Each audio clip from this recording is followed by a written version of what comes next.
We've talked to all three suspects, purely based on their conversations with me. None of them sounded particularly suspicious.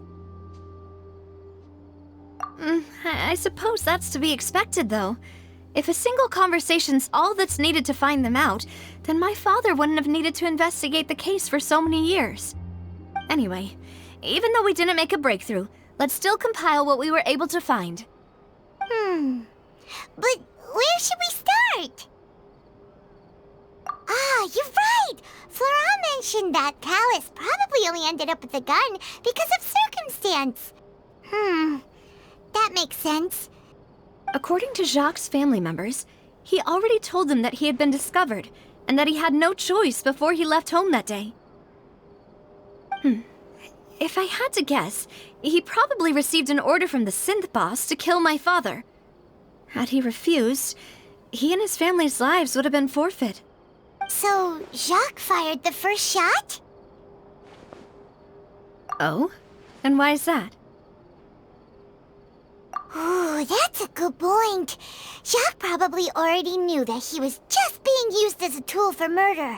And once he had completed his mission, he'd be of no more use to his boss. So, what would make more sense from his perspective would be to turn his back on the order and seek protection from my father. Makes sense. But without evidence, that's still just a theory. Besides Jacques, the attack from the Gardamex has been bothering me quite a bit as well. It's obvious that our enemy has become more antsy after the secret of the primordial seawater was revealed. Do you think he knew, even then, that we'd follow this lead to the end? Given everything that's happened since, it's quite possible. But who among the three suspects would have the ability to control privately owned Gardamex? Florent? It is true that he was closest to my father, and thus had the best chance of learning about his dealings with Jacques. But as Spina di Rosula's advisor, his work mostly deals with personnel and security, so he shouldn't have much means when it comes to finances. So you're saying he's too broke to afford a mecha army? Exactly. He can't. And even if he could, I don't think he would be able to dispatch a whole group so quickly.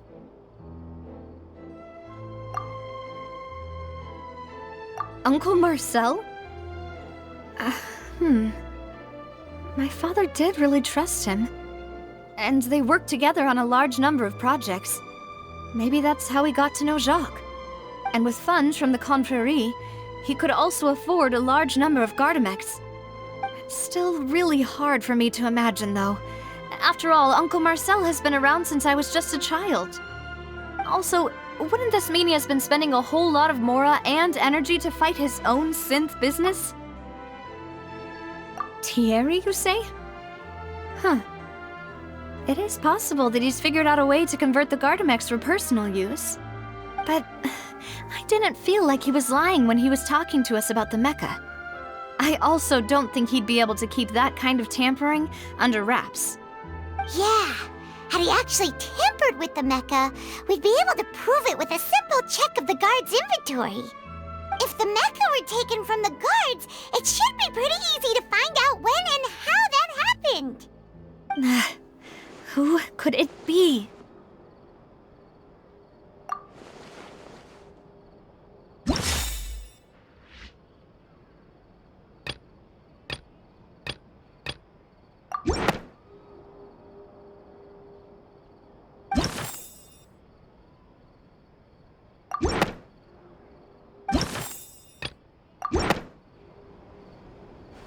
You know, if you think everything through, Uncle Marcel is indeed the most suspicious of them all. Could we be missing other suspects? Malus didn't know about the people turning into water thing when he narrowed it down to these three, did he? Malus has always been very reliable, and his judgment of others' trustworthiness has been fair and well considered. When he laid out his case for the three, the rationale he gave me made a lot of sense as well. The suspect is knowledgeable about the Spina's internal affairs, has the means to dispatch Mecha to assassinate us, and possesses significant intellect and foresight. Even if I don't want to believe it, I'm starting to see how things could all tie back to Uncle Marcel. Well, we still have another trump card on top of all the theorizing and speculating. Yes, Malus did say that charging straight in there would be extremely risky, but we don't have any other options right now. We need far more solid proof before we can hope to go charging in on our enemy. Navia, here you are. Oh, I've been looking for you. Huh? Aren't you the guy from the guards? Did something happen? Yeah. News came from Irenaeus just after you left. We've got another trial on our hands. Wasn't that place built specifically for holding trials? What's so newsworthy about this one? I know. But they said the person they're putting on trial is a Fatui harbinger called Tartaglia. What? Is that someone you know? Yeah, we know him. Maybe even a little too well. Well, he's been accused of being the true culprit behind the serial disappearances case. It's absurd, don't you think? Wait, how? None of our investigations have had anything to do with him. That's what I thought was strange about it, so I came to tell you the news right away. If the charge against him stands, then it'll be next to impossible to get the guards to support any of our planned investigations. Right, because they'll think they've already found the culprit. Yeah, and it'll be a lot harder then to clear Mr. Callus's name. I understand. Well, partner, what do you think we should do? We still haven't found any conclusive evidence. Huh? Split up? What do you mean? Just as expected of my partner. Since this is a trial about the serial disappearances case, the culprit's attention will be focused on Irenaeus, leaving his home base wide open. You're right. This is our best opportunity. All right then, let's do this. I'll stall them at the Opera House and charge Marcel as the true culprit. I won't have any chance of making that charge stick, though, unless we find more evidence. It'll be up to you to make it back in time and hand the decisive evidence to me. We'll help you, just like you helped us in Linny's trial. Demoiselle, please allow us to accompany you. I'm ready. Ah, Malus, Silver. When did you two get here? We heard that you'll be leaving Poisson and figured that you might require our assistance. It's our hope that your confidence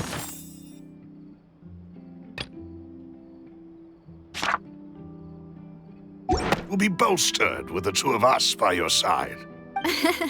Thank you so much. Then, let's make haste for Irenaeus. Paimon, Traveler, I'll see you at the Opera House.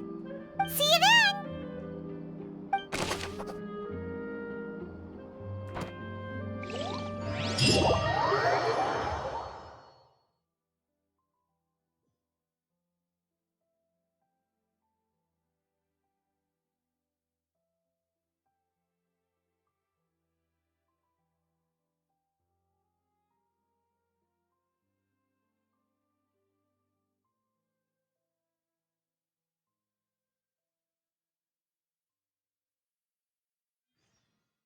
Now that Navia has set out for Irenaeus, we should also get going.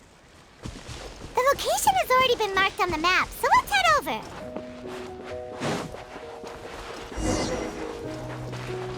Huh. According to Malus's info...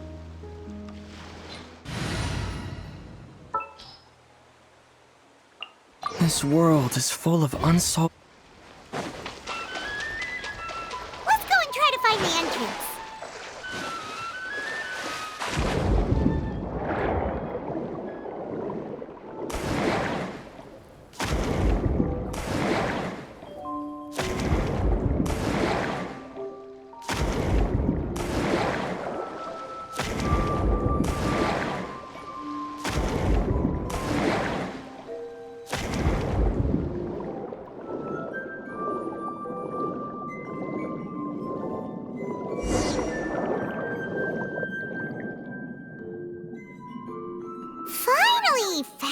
it. Huh. So this is the entrance that leads to the synth production base.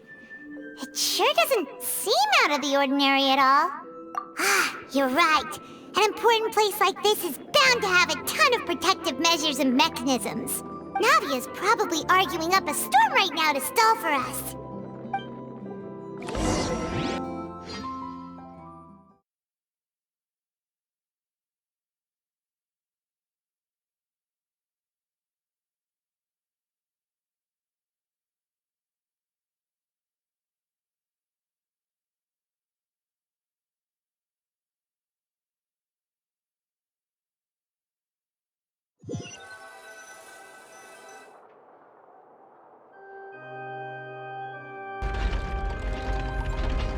It would appear that I must repeat my question again, Mr. Tartaglia. Do you accept the charge that you are the true culprit behind the serial disappearances case? To be perfectly honest, I don't understand your country's complicated court system, or the reason why I'm being charged with something I've never even heard of.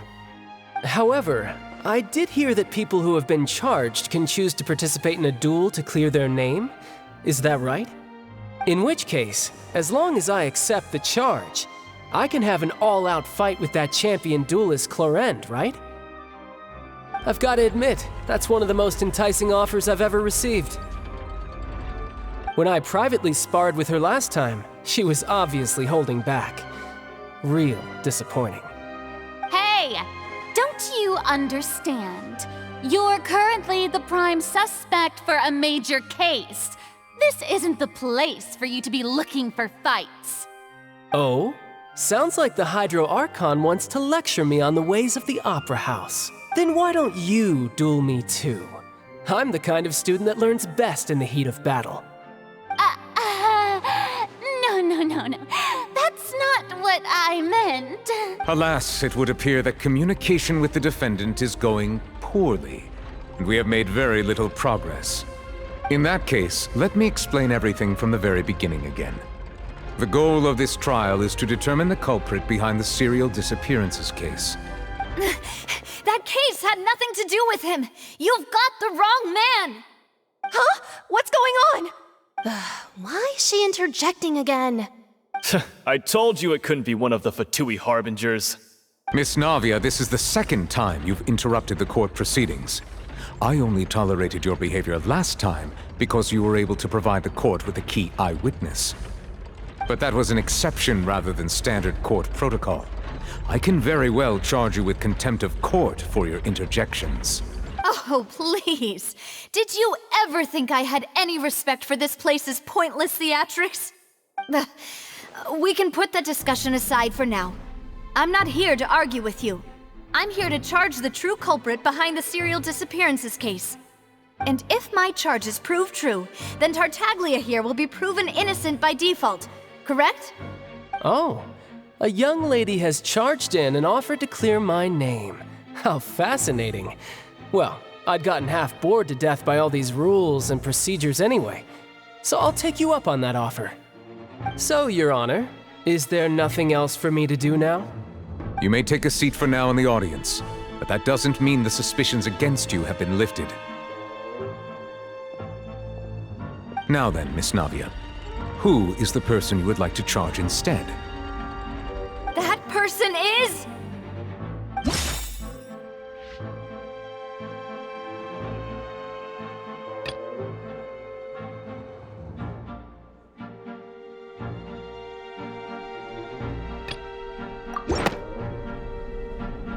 Marcel, the head of Confrérie of Cabrières! Huh? What confrérie? Never heard of them in my life. I've heard of them, but weren't they Spina di Rosula's sister organization? Oh, is this going to be a friends to enemies type situation? Please let me remind you, Miss Navia, that charging someone is an incredibly serious matter. Committing to the charge also means taking on the legal responsibilities associated with it. And if the charge fails, depending on the circumstances, you may also be charged with the crime of making a false accusation. Knowing this, do you still wish to charge this man? Yes, I do. In that case, I declare the charge to be valid. Miss Navia and attorneys, please take your places on the court. Members of the guards, please contact Mr. Marcel right away so that he may stand trial.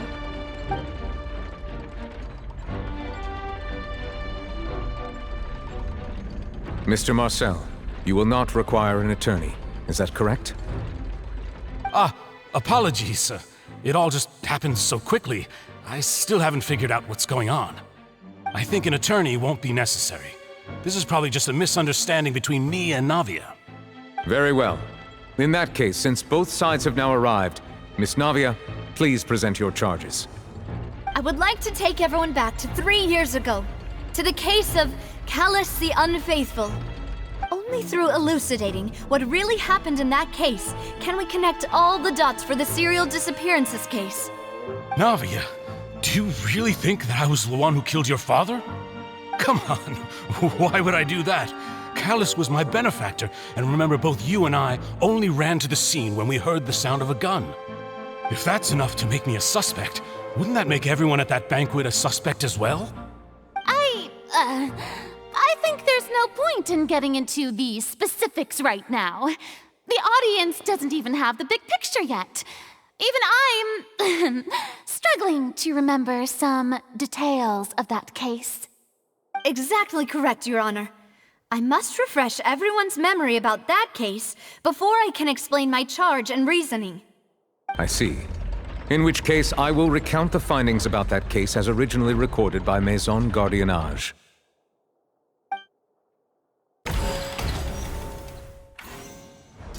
On the day of the murder, Spina di Rosula hosted a large banquet in a countryside estate owned by the Confrérie of Cabrières. During the banquet, all attending guests heard 2 gunshots from the courtyard. When the guests arrived at the scene, they found the primary suspect, Callus, holding a gun, while his acquaintance, Jacques, lay dead from a gunshot wound. The guards' investigation did not recover any other firearms from the scene. As a result, they concluded that the suspect's first shot must have missed, while the second must have taken Jacques' life. The suspect did not dispute this conclusion, and also declined to defend himself in court. Instead, he chose to prove his innocence through a duel. Callus was defeated by champion duelist Clarande in the ensuing duel, and soon succumbed to the injuries. These are the known facts about the case. The one with the motive to kill was Jacques, not my father. And even so, Jacques still had no reason to pull the trigger. In truth, the third person shot Jacques first, and was shot in turn by my father when my father seized the gun from him. After that, the true culprit turned the third person into water, erasing all traces of him from the scene. Thank you for the summary, Your Honor. Of course, however, we should revisit the case now that we've gained new information about the abilities of water from the primordial sea.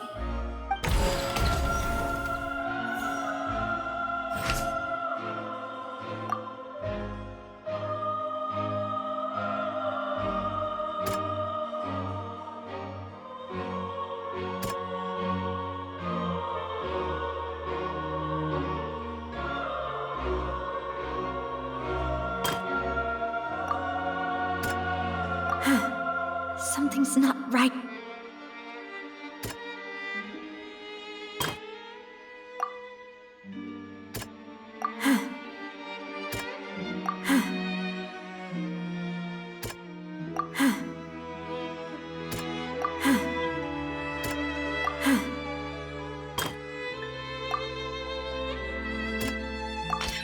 A pile of clothing was found at the scene. The guards once believed they were used by Jacques as a costume to disguise himself. But since it was raining that day, the culprit was confident that they could use the rain to wash away all traces of their dissolved accomplice.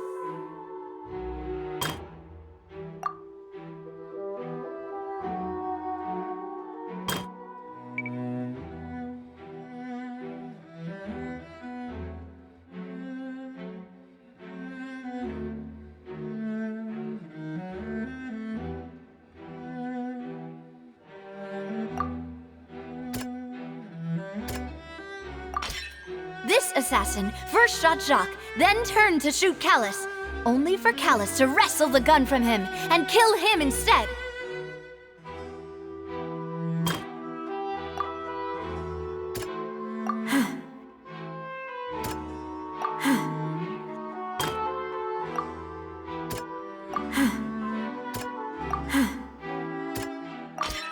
The testimony of the victim's family confirms that Jacques had thoughts of assassinating Callus when he set out for the banquet. However, in the end, he reconsidered and instead shared everything with Callus, hoping to seek the latter's protection. Unfortunately for Jacques, the true culprit had already considered this possibility and had sent out another assassin. Realizing this, the true culprit caused the hired assassin to dissolve into water, leading everyone to believe Callus was responsible for Jacques' murder. This...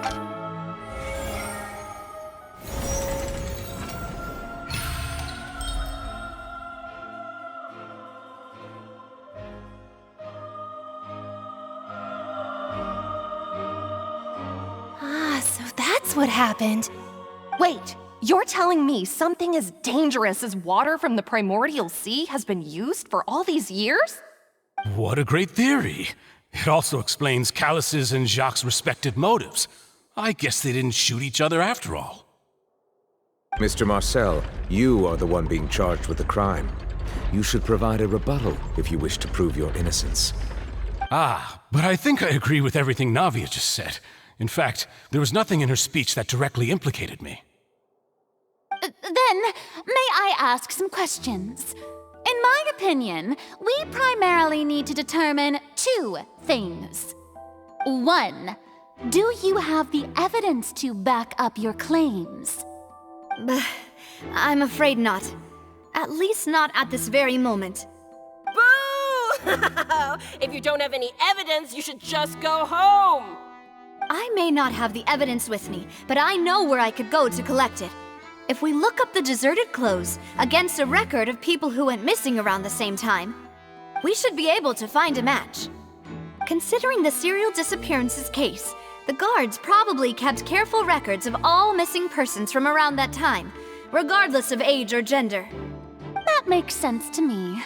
Monsieur Neuvillette, I would consider this to be a reasonable investigative direction. Why do I feel like Farina's acting a little differently today? Maybe she's scared of embarrassing herself again? Alternatively, she's become more diligent after charging an innocent citizen in the last trial. My second question has to do with the ensuing duel. If the truth is indeed as you described, then why didn't Mr. Callus explain himself in court? If he had testified that a person had been dissolved, he could have at least mounted a defense. I've thought about this too, and the answer is actually pretty simple. He felt there were things that were more important to him. The dissolving power of water from the primordial sea is an important secret for the true culprit of the serial disappearances case. My father could have exposed it for all to see, but he chose to take it to the grave. At that time, Spina di Rosula was in dire straits, and his reputation had already been shattered. He had no guarantee that going forward with the truth would allow the culprit to be brought to justice. What was certain, however, was that it would paint a gigantic target on my back.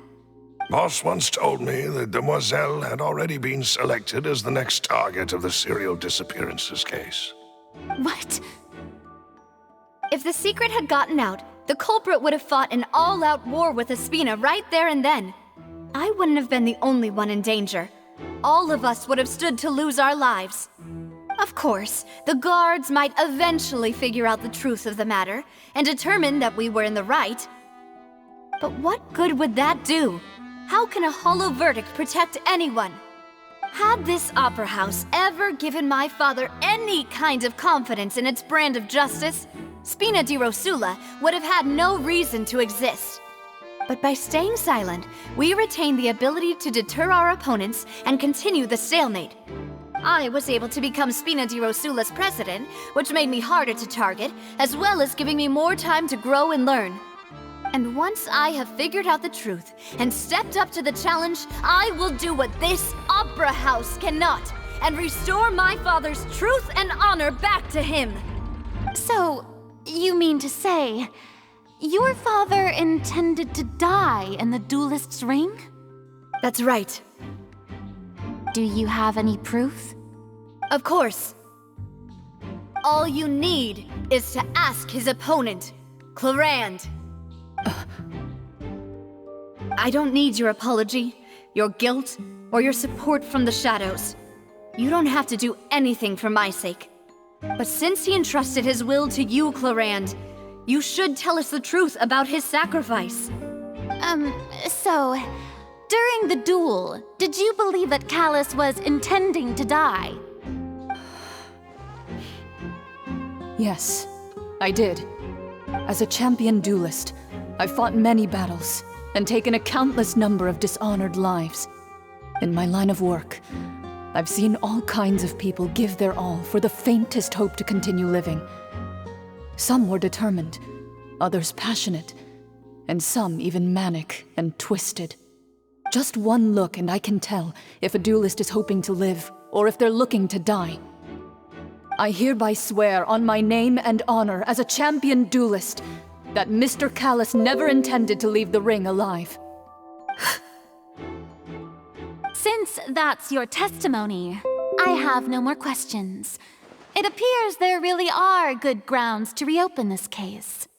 I concur. However, Miss Navia, you still have not explained the link between your father's case and the serial disappearances case. Right? What she said was fascinating, but kind of beside the point. Wait, weren't they just talking about the serial disappearances case? Of course, Your Honor. The two cases are connected via a matter of timing. In my father's case, the culprit intended to kill both Jacques and Callus. As a result, they planned to act after hearing 2 gunshots. And at the end of Linny's trial, the culprit also only dissolved the victim in front of everyone because they realized they were at risk of being identified. The culprit could only time their actions so precisely if they were already at the scene. Coincidentally, Marcel attended both the banquet and the trial. So that's why you suspected me. Even after hearing your reasoning, I still can't help but find it a little preposterous. I'm used to it, though. You've always been an impulsive and sentimental child, Navia. It's one of your most endearing traits. No need to appeal to pathos. I won't try to refute your points one by one, but even if everything you just said was true, can you prove that I was the only person present at both events? On top of that, does a person have to be physically present to control the timing? Can't someone remotely monitor the place?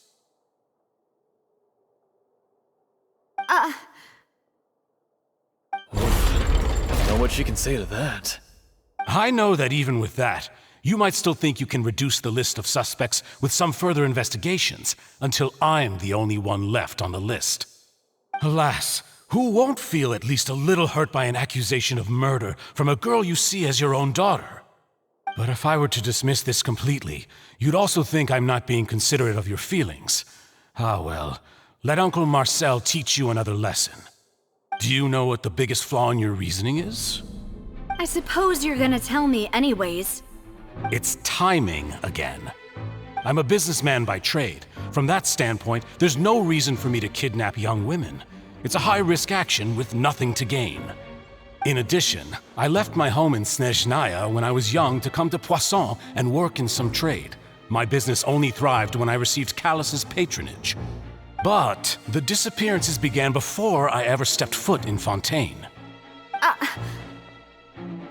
I do apologize, demoiselle. This was my mistake. No, it's not your fault. I'm sure he had come prepared. Is there anything else you'd like to say? Would you like to check the date of my first business license against the first known case of the serial disappearances? You can also take a look at my border entry records, or ask my friends and family when I left Snezhnaya for the first time. Could those records and testimonies do something to appease the unspeakable anguish in your heart? Sounds like she got the wrong guy. At this rate, Navia will be convicted for falsely accusing him. I think you've done a superb job of dissecting your father's feelings as he neared the end of his life. But aren't you going against all of his wishes and expectations right now? He wished for you to become more rational, collected, and conscientious, instead of dwelling only on your own feelings.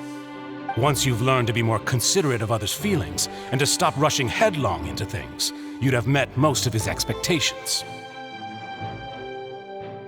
This isn't just about me, and it never has been. The biggest difference between me and the rest of the victims is that I still have the ability to search for the truth, while that same agency has long been taken from them. The people whose families were destroyed by synth abuse, the people who lost their loved ones to the serial disappearances, and the people who suffered tragic ends due to their sense of justice. Many people's images are flashing before my eyes. And whose image do you see, Marcel? Is it a man named Vacher? Oh, so you do know that name. I'm merely surprised you'd suddenly say the name of someone I've never even heard of. I was waiting for you to say that.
Into the wind.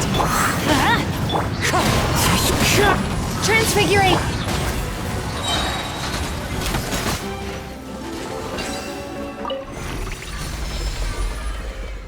Whoa! The floor is going up! Is it because of this mechanism in the middle? That guy really prepared a lot of stuff for this place.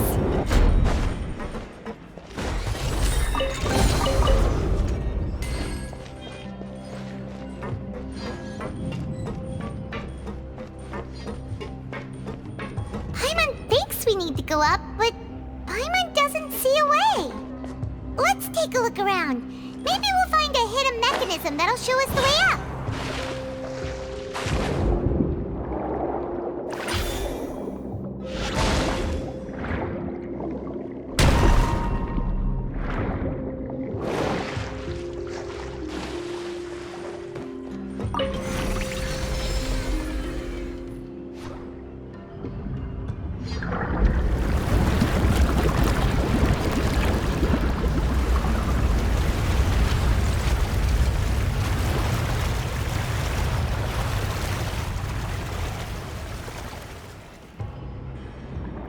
The water level is rising!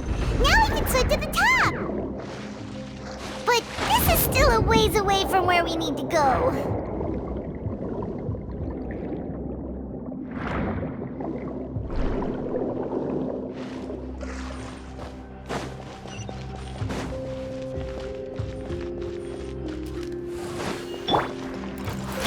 Let's light it up! The wind knows me. No touching! Come on! Focus!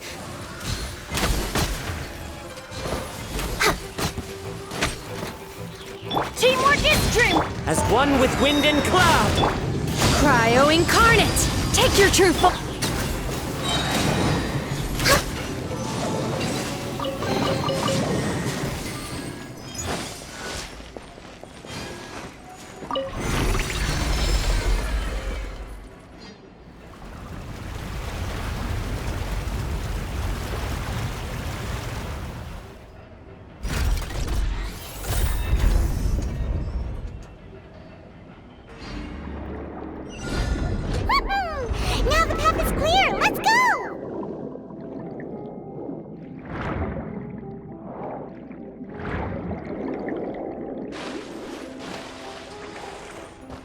next on the agenda?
Adventure time! Into the wind! My will embody. I'm just way out of practice.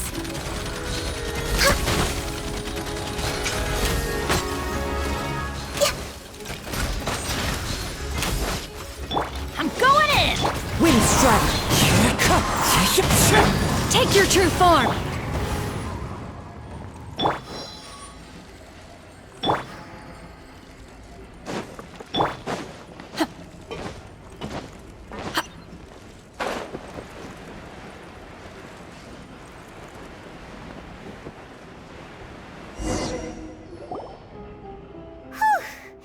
After all that, we finally made it to the innermost sanctum. Though, as expected, the mastermind isn't here. That's right. Then let's hurry up and find some evidence so we can get back to the Opera House and help Navia.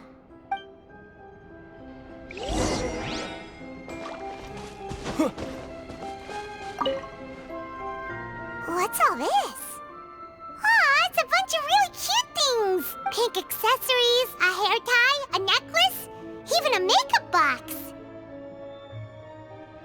Oh, Paimon sees it too, but why are all these cute things labeled with different girls' names?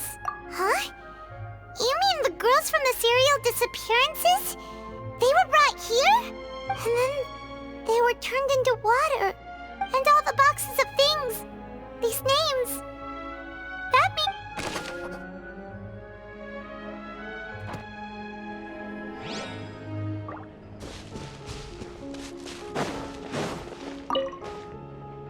What's this over here? Looks like some kind of place for research. Experiment number 16 aims to verify Jacob Ingold's research conclusions on the primordial sea and use his theory as a foundation to achieve a breakthrough. The experiment was a failure. No individual managed to resurface from the water from the primordial sea. Female specimens 22, 23, and 24 were dissolved.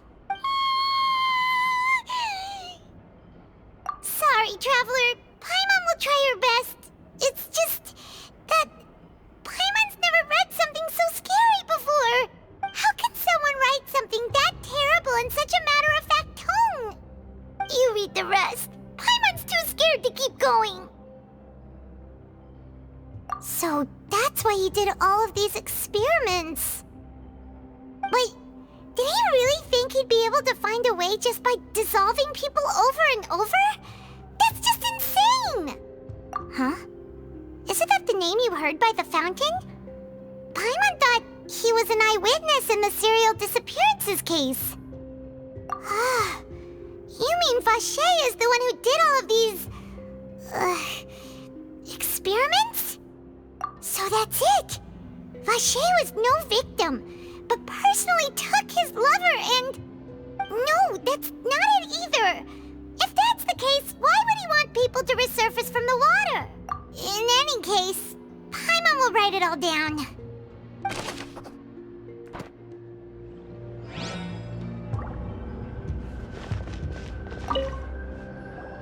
Whoa! There's so much synth here! And so many bottles of ingredients that probably just contain the waters of the primordial sea. Mixing in progress. Ready to drink? Stock sample? Huh. They've also got all the synth pretty clearly labeled. Whoa, there's even fruit-flavored synth? Yep, it's super obvious.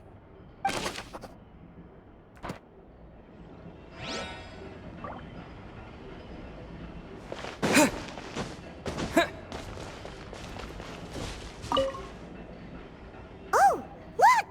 There's an important-looking basin over here, and it's full of water. That means this is where they make all the synth, and that special water is the main ingredient. If you dilute it with normal water, you'll get synth, but the pure stuff can dissolve a human. Paimon will take notes on this incriminating evidence.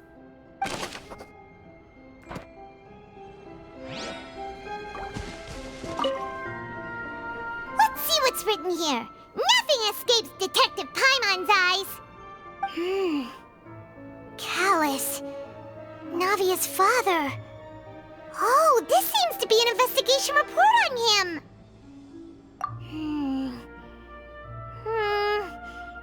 Yep, it's about finding someone to assassinate Jacques and Callus because of a lack of confidence that Jacques himself would go through with it. This should prove the existence of the third person, right?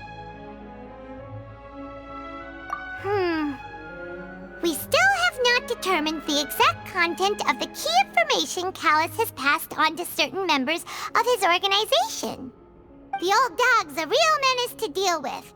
Even if he abides by the promise he's made to us, he will still have the upper hand. He can act whenever he wants to make our lives miserable. The only option left is to remove him from the picture entirely. I concur. Let's send someone to kill him. He won't declare war as long as... Oh, seems like we've got a bunch of correspondence between the higher-ups. They're all just so evil.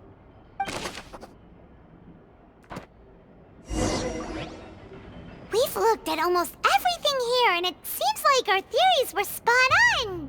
But, yeah, we haven't found anything that reveals his true identity. No wonder even Neuvillette wasn't able to find anything. Whoever it is probably destroyed everything to do with that name a long time ago. That way, even if we bring all this back to the opera, we won't be able to identify the true culprit. Sure thing. Paimon won't admit defeat to this guy either.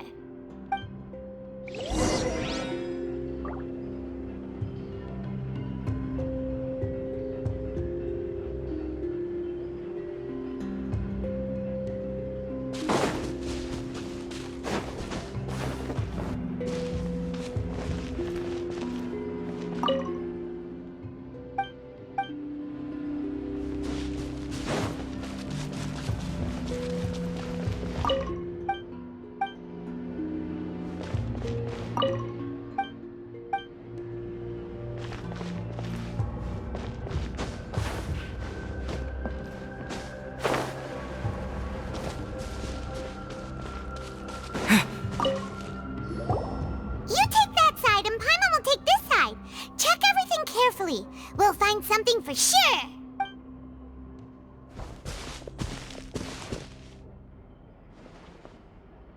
Ugh. Nothing at all. And Paimon can't even find snacks either.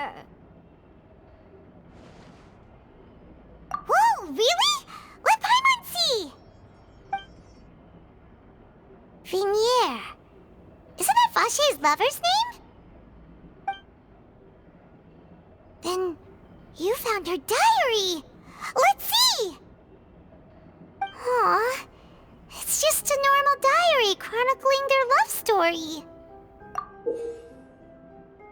So many, a whole page's worth. But they're all crossed out. The final name she decided on was Marcel. Wait, but Marcel's pretty old. Has this case been going on for so long that he's Vache and Vinier's grown son?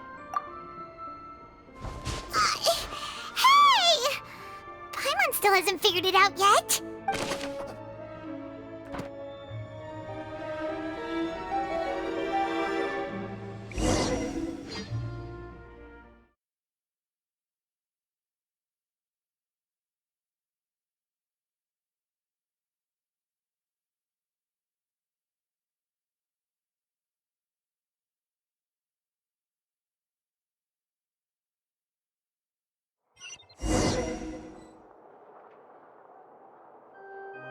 And whose image do you see, Marcel? Is it a man named Vacher? Oh, so you do know that name. I'm merely surprised you'd suddenly say the name of someone I've never even heard of. I was waiting for you to say that. Navia! We're back! As expected of my partner. I just knew you'd return in the nick of time. Just how often do you intend to flout the rules of this court? It's all right, Monsieur Nervalette. Given their confidence, I expect they've found the crucial evidence.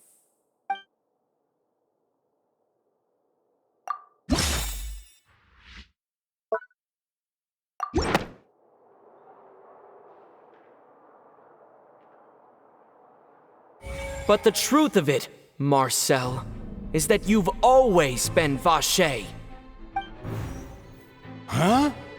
We've investigated your lair and we already know everything!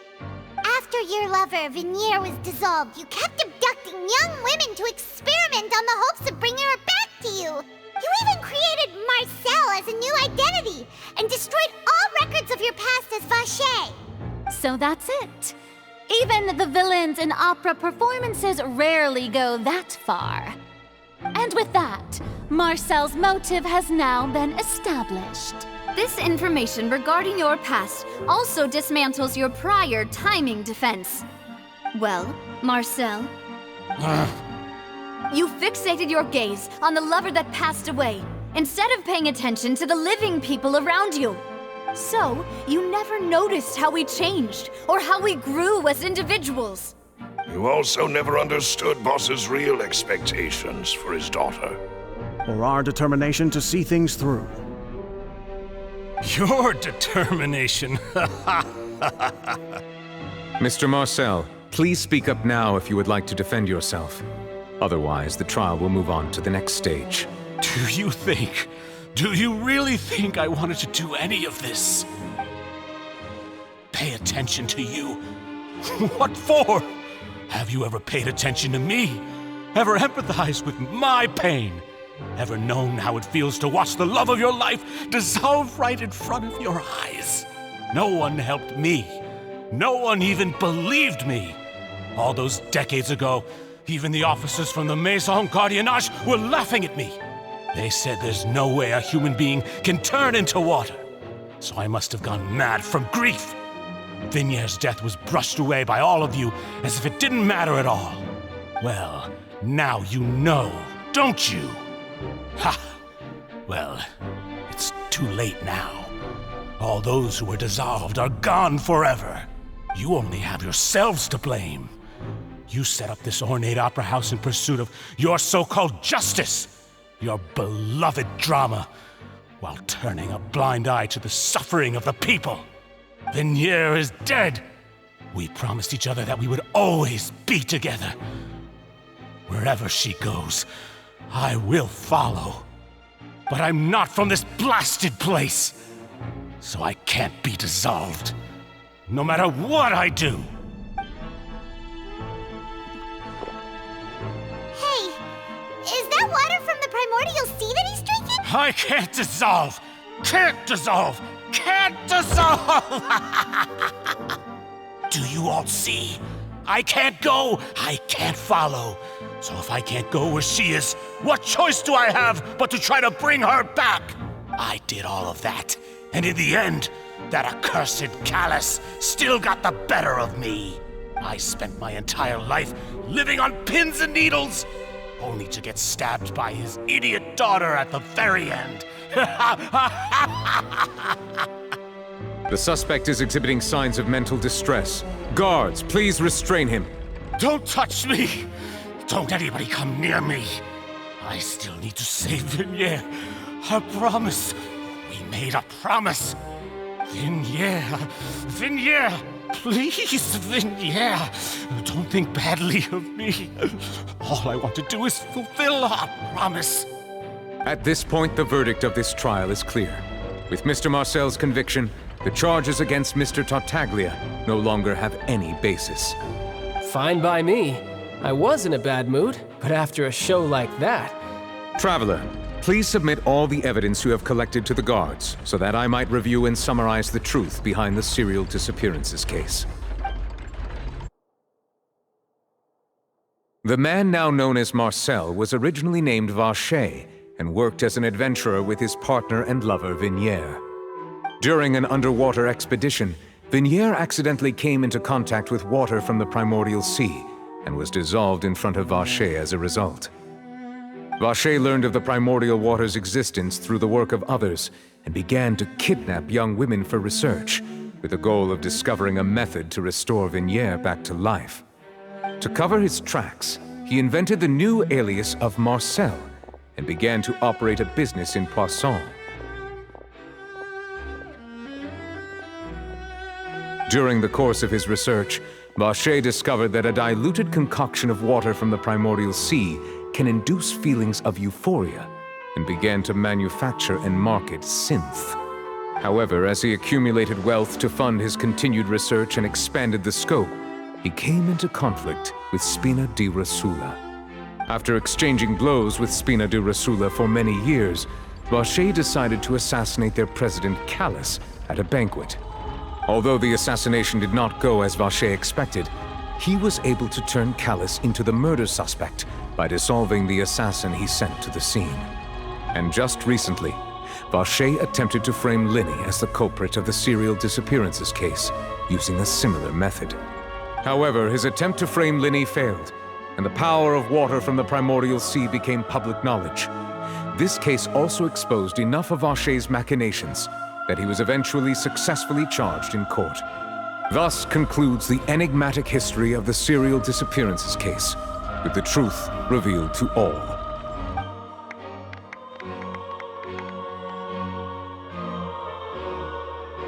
The Oratrice will now deliver the final verdict regarding the charges against Mr. Vacher.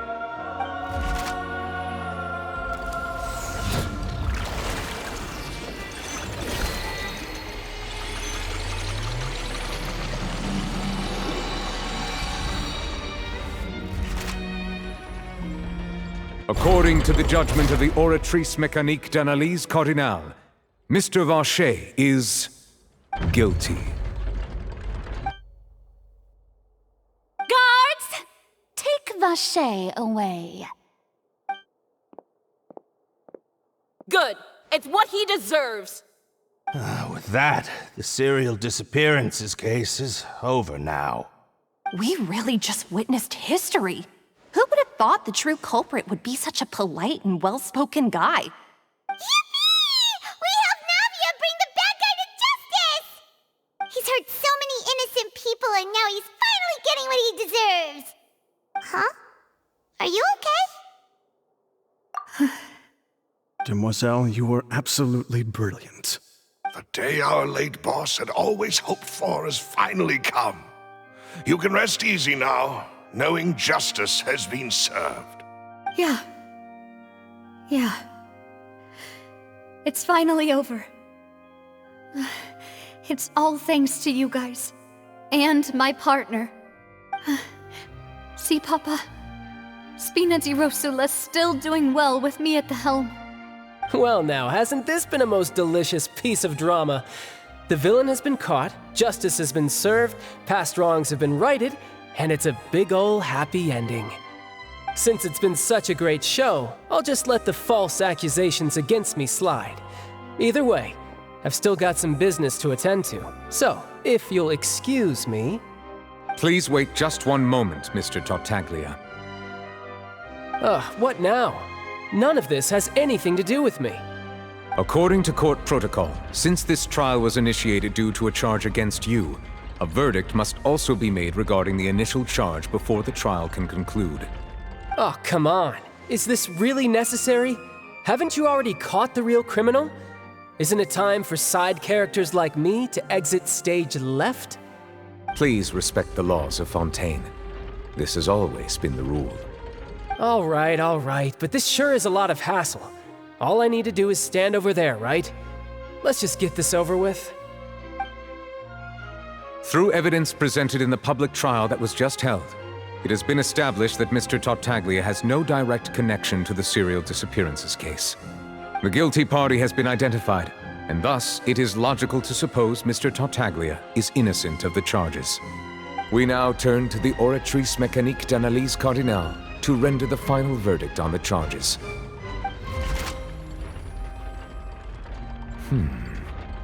According to the judgment of the Oratrice Mécanique d'Analyse Cardinale, Mr. Tartaglia is guilty. What? Hey! That's not funny! Didn't you just say I'm supposed to be innocent? What's with this verdict? Is your justice machine malfunctioning? Huh? This has never happened before. The Oratrice actually returned a different verdict from the Chief Justice. I mean, have you ever heard of an innocent Fatui Harbinger? Do you think the Oratrice might have just convicted him on general principle? But weren't the charges about the serial disappearances case? No matter what else he's guilty of, it shouldn't affect the verdict in this case, right? The judgment of the Oratrice Mécanique d'Analyse Cardinale is, by law, the final verdict of the court. We must accept the guilty verdict. Guards, please take the suspect into custody per court protocol.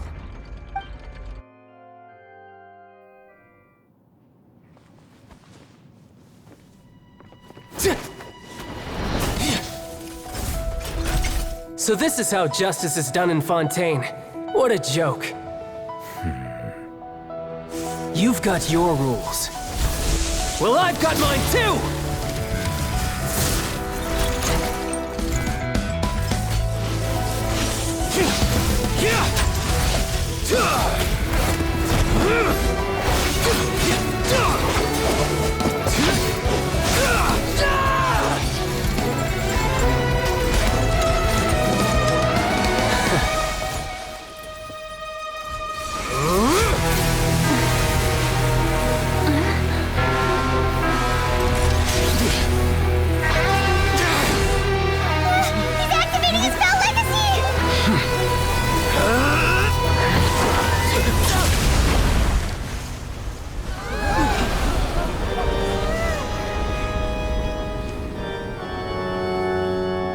I am sorry. If you have been wronged, we will find the truth. But the rules of the court must be upheld.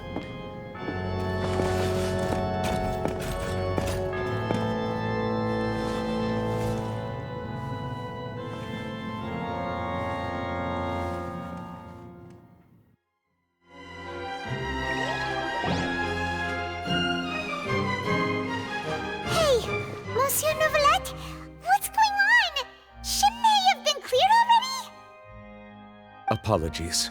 This is also the first time I've encountered such a situation. However, according to the rules established at the conception of Fontaine's court system, the Oratrice's judgment is the final verdict of the court. All I do is follow court procedure. As for why the Oratrice arrived at the conclusion it did, you should probably ask someone more knowledgeable than me. Why are you looking at me? I had nothing to do with it! I don't know what happened there either. Hey, stop staring at me! What does Lady Farina mean by that? She says she has no idea either, but that's impossible. Didn't she create the Oratrice herself? Yeah, so are the verdicts reliable or not? Can results like this really be called justice?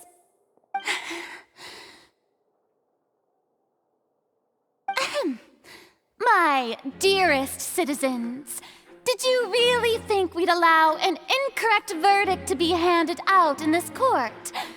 Did you really believe that the judgment could be mistaken or be the result of some sort of random mishap? Don't tell me you thought even I had been blindsided by the Oratrice's result.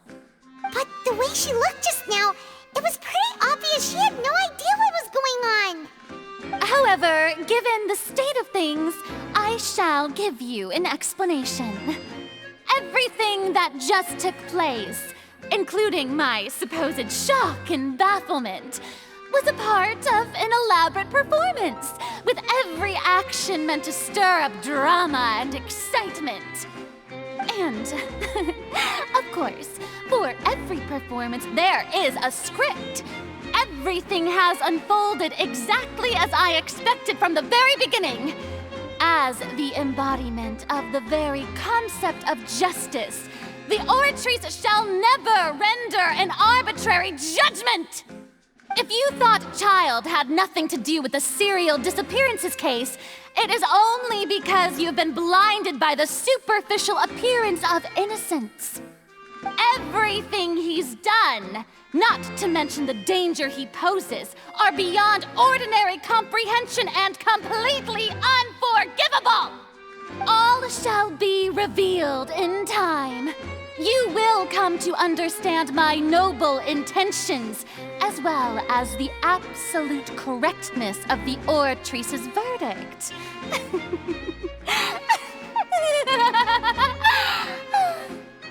Now, having said that, although I hate to leave things hanging in suspense, it is now time for this performance to end. As the lead actress, I shall be the first to take my leave. Toodaloo! So she chose to make her escape after all, did she? So you're saying we shouldn't put much stock into what she just said? She probably just put on that performance to save face. As for the truth, it's unlikely that she actually has any idea. However, please be assured that I will continue to investigate this case in a personal capacity. Just as I promised, if the judgment has been incorrect, we will do our utmost to clear his name. All right. Even though we feel pretty badly for him, we'll take your word for it for now. After all, he's done plenty of bad stuff, so he should have known he'd go to prison someday, right?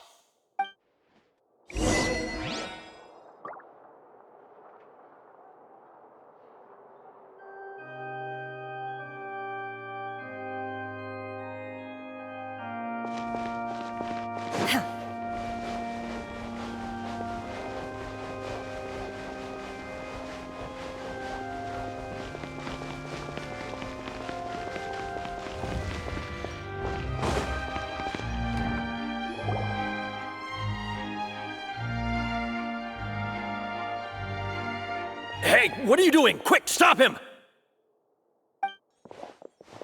Traveler! Hey! Traveler! Marcel! What are you doing over here? Stop resisting arrest! Cease, or we'll add another charge to the list. No, wait! I just want to ask the Traveler something. I'm not looking to run away. Please, just let me ask this one small thing. Go on. Thank you. I was being led away when I finally realized something. Where did you first hear the name Vacher? I erased all records of that name. So, unless... Are you still trying to prove your innocence? Give it up. You've already been convicted. Really? You did? You're sure? You met her? But how could that be? How did you manage to do it? The Fountain of Lucine? Then she's been so close to me all along. And I just never... Please give me a chance to talk to her again. Just let the Traveler take me to the fountain to see her one last time. This is the last request I'll ever make in my life. You can do whatever you want to me afterwards. I don't care. What? Give an inch and you want to take a mile? Do you think serial killers get to make requests like that? Paimon agrees. Why should we give him what he wants when he's only done a ton of super terrible things? This request, is it worth as much to you as your life?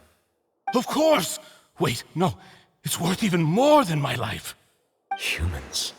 Will they betray the instinct to live just to satisfy spiritual needs? Very well. I will grant your request. Your Honor, I fear that... I will go with him. You do not need to worry about any escape. In that case, I shall leave him in your most capable hands, Chief Justice. Thank you, Your Honor.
Is this the place? You said she's here, but what do I need to do to see her? Yeah, and even Paimon could hear her after drinking that thing. Didn't you just drink a lot of it on the stage as well? Oh, in that case... Vache! Ah! Yes, that's it! So you heard it too! Vignier, it's me! It's me, Vache! Vache? Vache! I'm here! Where are you, Vignier? I'm coming for you. I'm finally here for you. Hey, wait! Be careful! Hey, wait!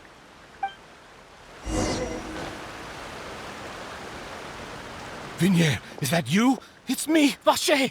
Vignier! Vache? Why did you come? Didn't I say? You don't need to look for me. You look a lot older than I remember. How long has it been? It's been more than 20 years. I've suffered for over 20 years since the day you left. All this time, only the thought of bringing you back has kept me alive. Nothing else mattered to me. I must be dreaming. Who would have thought I'd get the chance to tell you all of my feelings like this? Vignier, you are my everything. I really don't know how I could live without you. But Vache, if you ask me, this world would be better off without you. What are you saying? If not for you, I would have finished my law degree and probably become a top-tier attorney one day. If not for you, I would have continued to pursue my love of the arts, and my works would have been displayed in the Palais Mermonia itself. If not for you, I would at least have been able to take care of my mother. And she would not have grown old and died alone, with nothing but the tears on her cheeks. It's all because of your selfishness, Vache. It's all because of you. Wait, you are not Vignier. Who are you? You're right. I am not Vignier. I am the sacrifices. Every woman who died by your hand, as our bodies dissolved, our consciousnesses flowed back to the primordial sea. Our thoughts circulated endlessly within the primordial sea, and we were no longer individuals. But we became one, just as streams of water come together in the sea. I'm Cressy. I'm Lemony. I'm Azine. The only one I am not is Vignier. Why? But then, where is Vignier? She doesn't want to see you anymore. Every tendril of her consciousness is avoiding you. This is what you get for your selfishness. Your selfishness robbed us of our lives and our futures. You said time and time again that you'd do any and everything for her. But did you ever consider whether she'd want to see you do the things that you did? If she would despise you for what you became?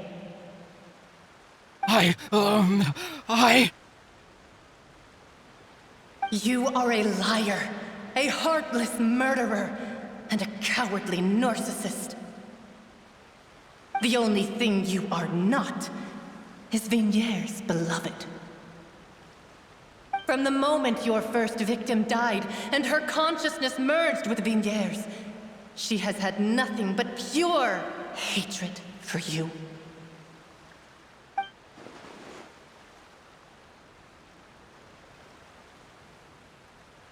No!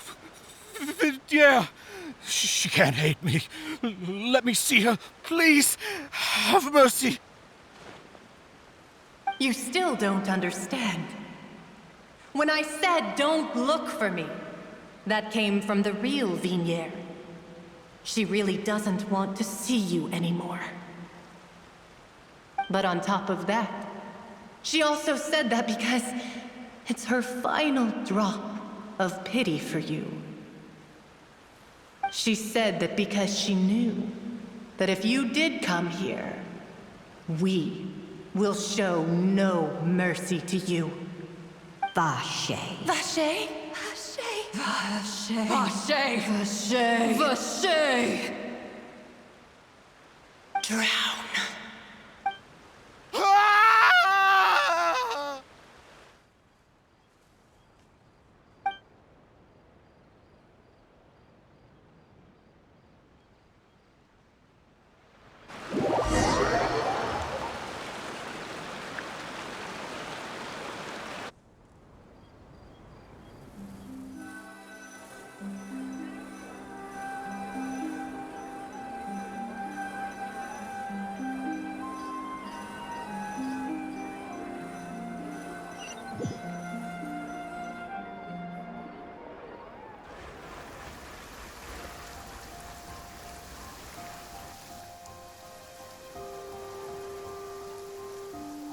Finally, we have some time to do shopping. Gosh, it's really been a long time since we've been able to relax. Huh. Well met, partner. I knew something great was going to happen when I woke up in such a good mood today. Even this weather can't put a damper on the demoiselle's mood. It's a pleasure to see you both again. Oh, hey, Navia! It's been a few days. Paimon's already started to miss you. Oh, now that I believe. I'm easy to work with and always bring home the bacon. Who wouldn't treasure having a partner like me? Sounds like you're really enjoying life these days, Navia. What have you been busy with since the trial? It's just been one thing after the other. I've been making non-stop trips between Poisson and the courts in Seine. Everyone from Spina di Rosula organized a memorial for my father. We never held a memorial when he first died, since everyone knew that even if we held one back then, no one was going to come. This time, though, everyone in Poisson, and even many people from the court, all attended. So his name's definitely been cleared now. That's what we like to hear. It's been the dearest wish of Demoiselle all along. That blasted stubborn fool. I was right to put my faith in him. I'm so glad I didn't give up on the case all those years ago. Oh, by the way, I ran into Charlotte just after I left the memorial service. Well, maybe it'd be more accurate to say I knew she would be there, and there was no way she'd just let me go. Huh? So you know Charlotte too? The Charlotte? Journalist from the Steambird? Yeah, way back when I first became the president of the Spina di Rosula, she was all over me. Wouldn't take no for an answer. I believe the story was called The True Heart of Darkness, Secret Tales of the Yellow Rose. To be fair, though, it was a really flattering feature. So, we've been on pretty good terms ever since. She was trying to lean on our friendship to get me to do an exclusive piece on the serial disappearances case. Oh yeah, she told us about that. She's always been super interested in that case, so now her wish has finally come true too. Anyway, I told her to make sure that when she writes about you guys entering the opera house with the critical evidence, that you both sound really cool. Now that's another thing to look forward to. We trust Charlotte's skills with a pen for sure. Oh, and in other news, I also took Clarande out for a meal. Oh, are you two on better terms now? While you were investigating Vaché's headquarters, Clarande gave testimony on my father's behalf. It was thanks to her that we were able to turn the tide. I wanted to thank her. I mean, there's also no point in being awkward all the time, so we took the chance to reconcile with each other. Oh, that's great. Paimon also thought Clarande wasn't actually a bad person. It's always good to have more friends. Anyway, now that the case has finally been solved, perhaps it will slowly begin to fade from the public consciousness. Oh, actually, there's still one last thing I need to do. What is it? I should pay a visit to my father's grave and tell him the truth of what happened, as well as how it all ended. And on top of that, just how much people still look up to him to this day. That includes me, too. Miss Navia. Indeed. We want to go too! We also think Callus is a really admirable person. Sure thing. I'd like you two to share the moment with me. After all, without you, there might not have been such a positive ending. And in that case, everyone, let's be off. Considering the recent weather, we'll be lucky if we can reach Poisson before dark. Yeah, you're right. It's been raining non-stop for a few days now.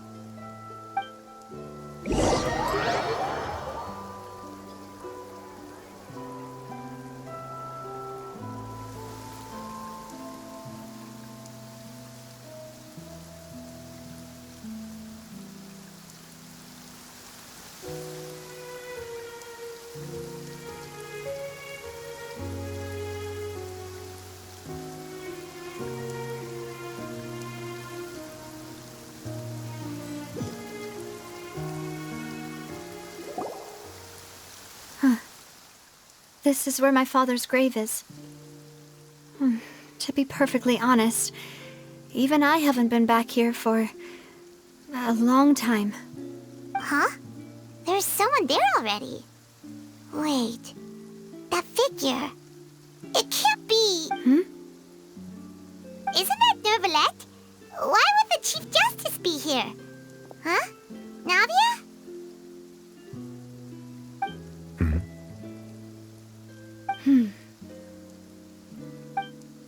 My apologies. I should have asked before coming to pay my respects. Don't say that. Sorry about that. Oh, I was trying to say there's no need for you to apologize. I wanted to show my father how much I've grown, but still, I doubt I've grown to the point that even the Chief Justice would feel compelled to apologize to me over and over. In that case, I will stop apologizing for now. You really could use some pointers on understanding human emotions, Monsieur Neuvillette. In any case, why did you come to Poisson? Well, ever since that day, I've been turning a question over and over in my head. Just what is justice anyway? There was once a time when I didn't want to believe that there could be anything more important to humans than life itself. Oh, rather than that, it's probably more truthful to say I didn't believe humans were capable of resisting the most basic instinct of living things. That they could rebel against their own nature, or consider certain things to be more important than their own lives.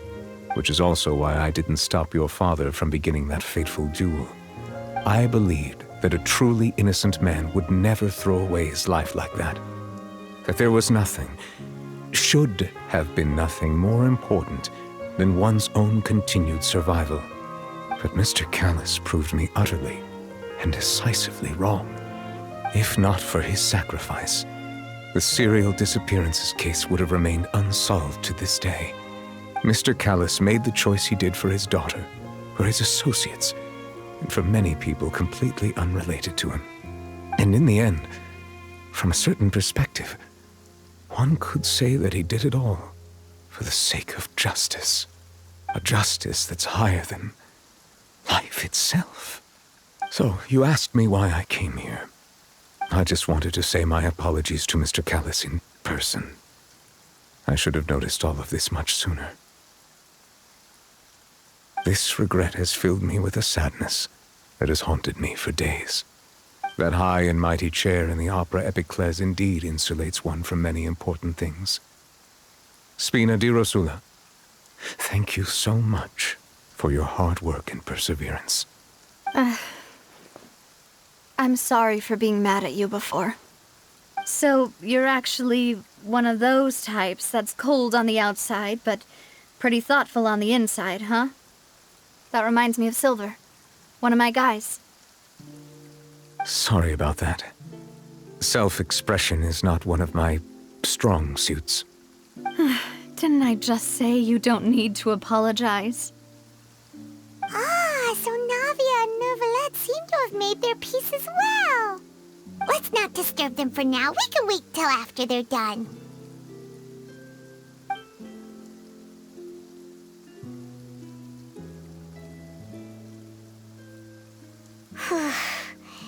Paimon's never paid respects at someone's grave before.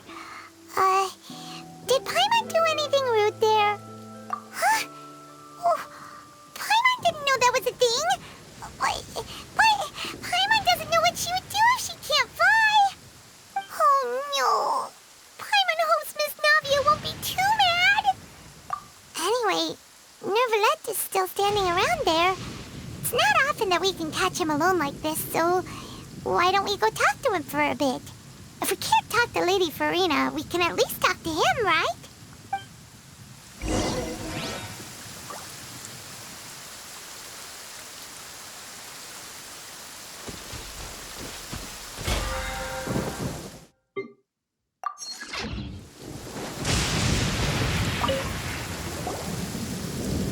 Oh, it's you two. Did Miss Navia invite you to come pay your respects to her father? Mm-hmm. We ran into Navia on the streets today, so we just followed her here. I see. Then is there something that I can help you with? Well, it's pretty hard to run into you like this, since you're usually super busy. So we figured we could try to ask you a few questions, if that's okay. Please feel free. Though outsiders, you helped us solve one of the greatest mysteries in Fontaine, and it would be my pleasure to return the favor.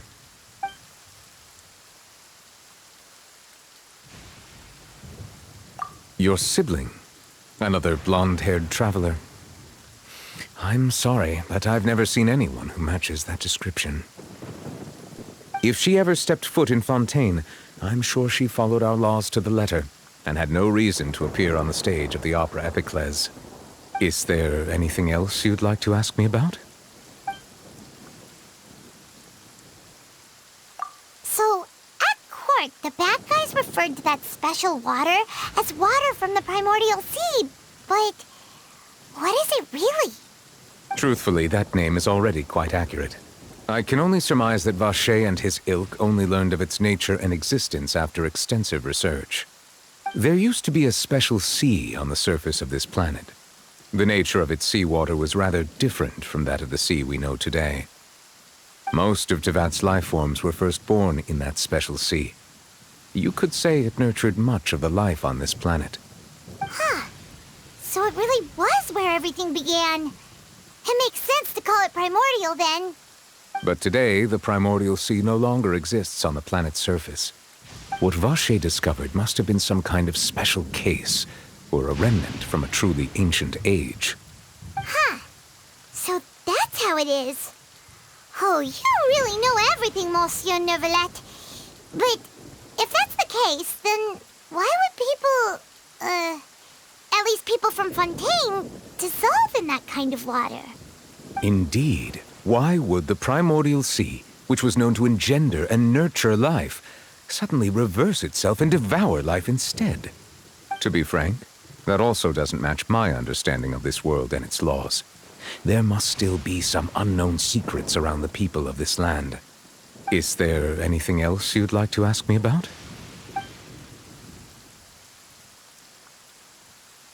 That the sea levels will rise and everyone will be dissolved in water, leaving Farina crying alone on her throne, but the sins of the people will be finally washed away for good.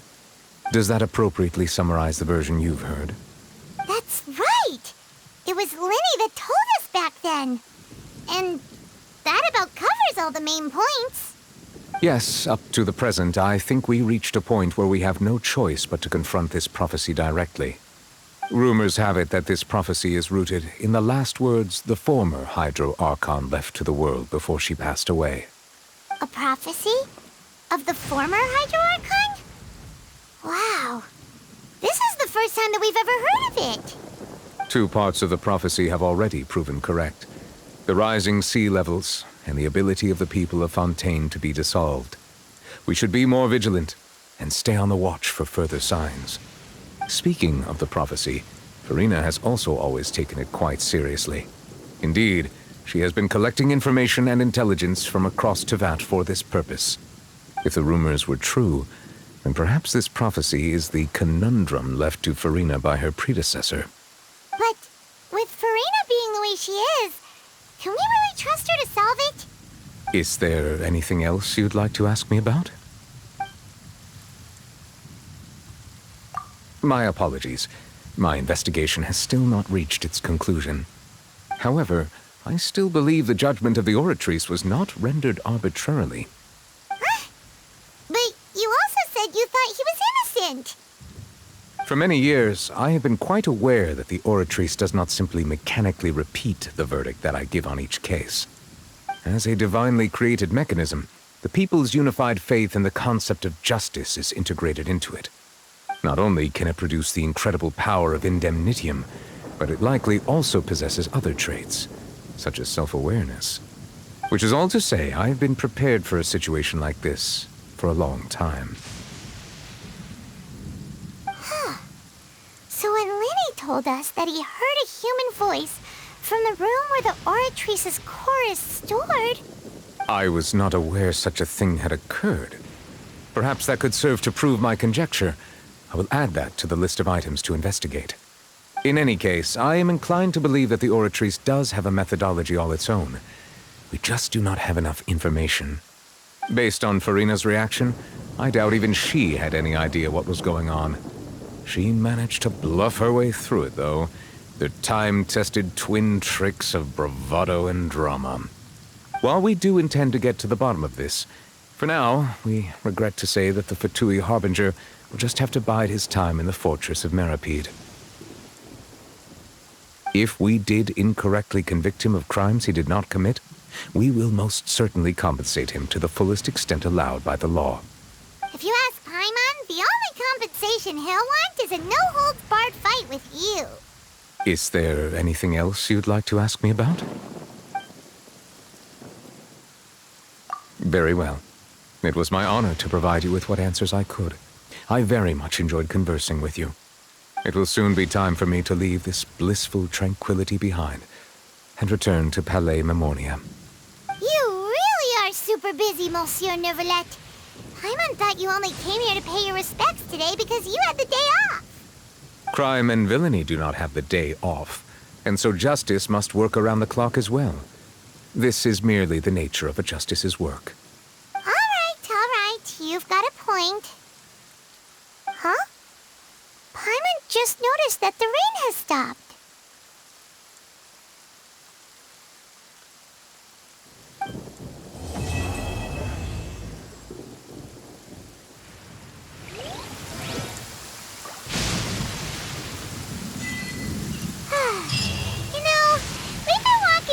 For a while now. Why don't we go back to the Spina di Rosula base in the court of Fontaine and have a rest?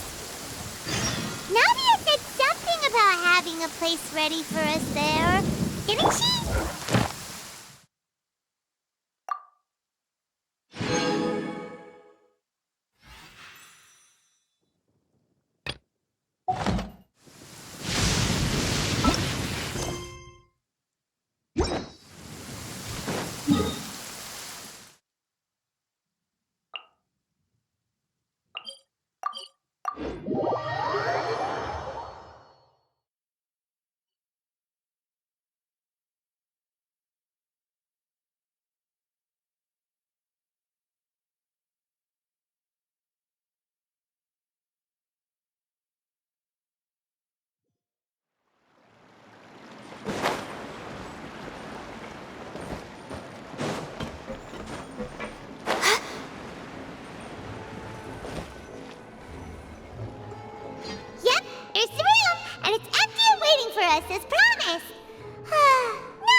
such a good person.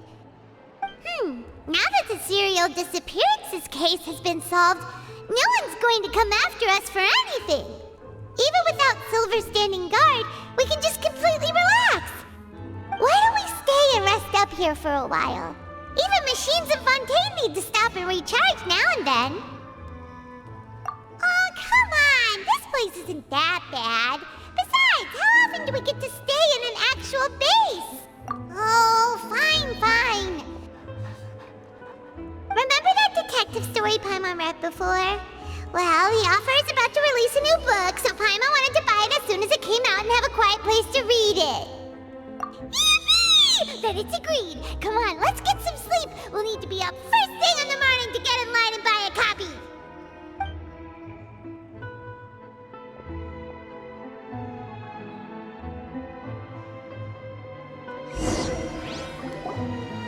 Paimon didn't expect that style at all.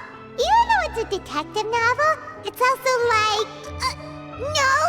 Paimon just spends a bit more time sleeping than you, that's all. Excuse me, but do you know if the Traveler and Paimon are lodging here? Huh? Who are you? Paimon doesn't recall seeing you before. Wait, you're not here to give us trouble, are you? A blonde traveler and a chatty little fairy. Whew, looks like I found the place. Good thing I asked the Spina di Rosula. Seems they sent me the right way. Hey, what do you mean by chatty? Paimon's always careful not to talk too much. Most of the time, anyway. It's an honor to meet you both. I was sent from the Palais Mermonia. Monsieur Nourillet wishes to see you. It seems he has something important to discuss in person. Nourillet? He wants to see us again already? Huh. We talked so much the last time we met. Has something happened since then? I am not privy to the details. It would be best if you came to the Palais Mermonia and asked Monsieur If you say so, but... Paimon has a bad feeling about this. Now that I've delivered the message, I'll take my leave. Thanks! We haven't left the room for a few days, so we'll head over once we've freshened up a bit.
Huh?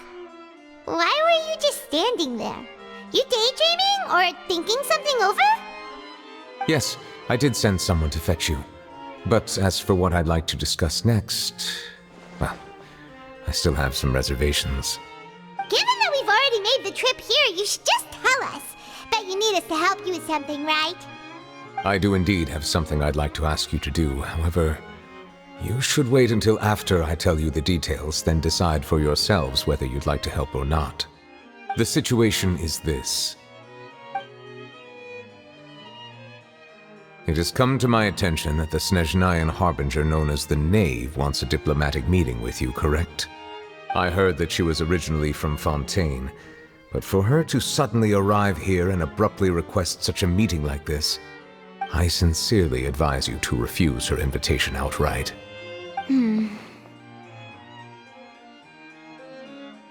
I'm sure you're aware that her purpose is most likely related to Child's recent predicament. We convicted one of the Snezhnayan Harbingers in a court of law, but we have yet to provide any form of detailed report on the matter. This does indeed provide an opportunity for Snezhnaya to put pressure on us. I believe we should adopt an evasive stance until we can provide a proper explanation and have a preliminary plan on how to deal with the matter. No, we shouldn't. I think we should agree to the meeting. Oh? Well, you see, we are the ones that owe an explanation. If we keep putting off the meeting, it could easily result in the problem escalating, right? It's like a fight between two friends. If they don't agree to see each other and talk in person, isn't it possible that the friendship could end entirely? Though diplomatic relations between Fontaine and Snezhnaya could be considered as friendly, it is only superficially so. You wouldn't go so far as to say that our nations are friends, as you did in your example. It was just an analogy. An analogy, okay? Moreover, even if we were to talk in person, if we don't have sufficient information prepared, it is quite possible the result wouldn't be restored relations, but a complete falling out. I don't think we should overthink those possibilities yet. Even if the logic of the divine is not immediately apparent, its wisdom will only be revealed with time. Besides, you'll be at the meeting. If any problems do pop up, you'll have no problem navigating them. I must clarify that interacting and communicating with people outside of court is not my cup of tea. It seems you think too much of me. But more importantly, when did I agree to join the meeting with you? You mean you won't come? No, that won't do.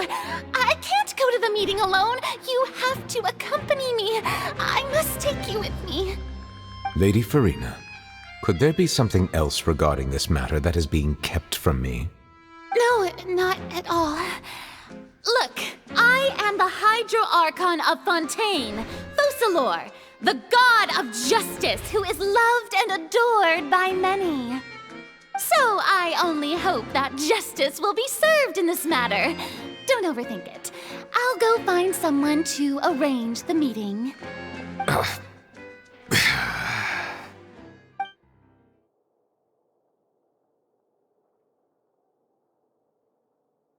Though it could officially be considered a diplomatic conference, I prefer to see our meeting today as an ordinary tea party. I assume you see it the same way, Miss Farina?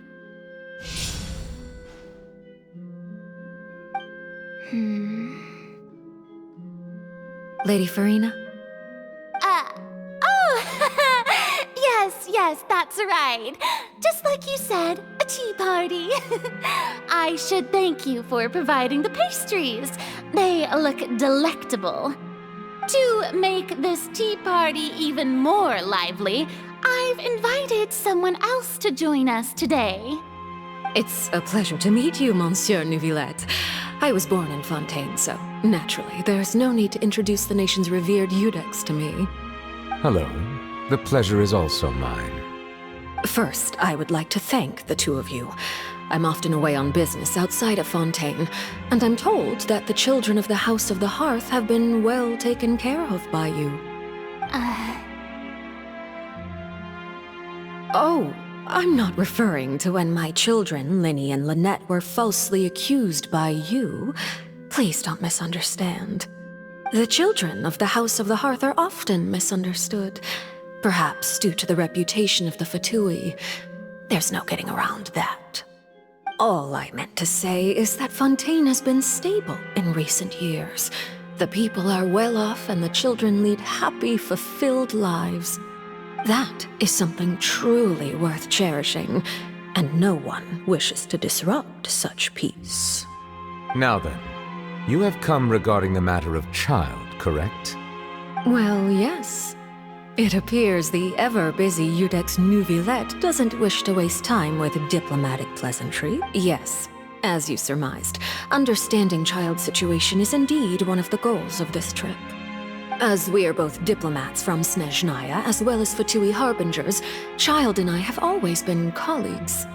Were anything to happen in Fontaine, each of us would serve as the other's attorney to resolve the issue. So now, in my capacity as his attorney, I request that Child be turned over to Snezhnaya. We have a responsibility to cooperate with Fontaine and resolve what has happened to him together. The rules governing attorneys only apply before a trial has concluded. Since a verdict has already been rendered, we see the case as settled.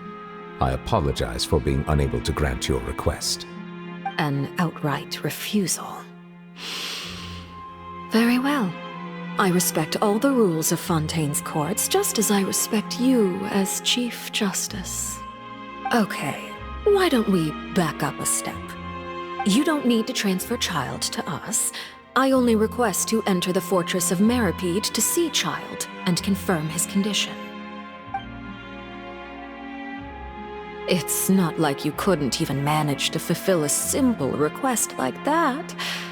Right, Miss Farina? About that.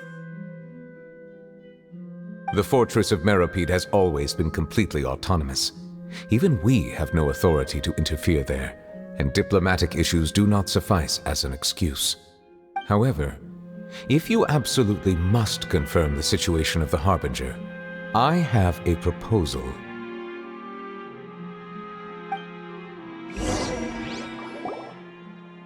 The knave showed up already? Well, Linny did say that Father will be returning soon. We didn't even know that Lenny was from the House of the Hearth at the time, so we kinda overlooked that information.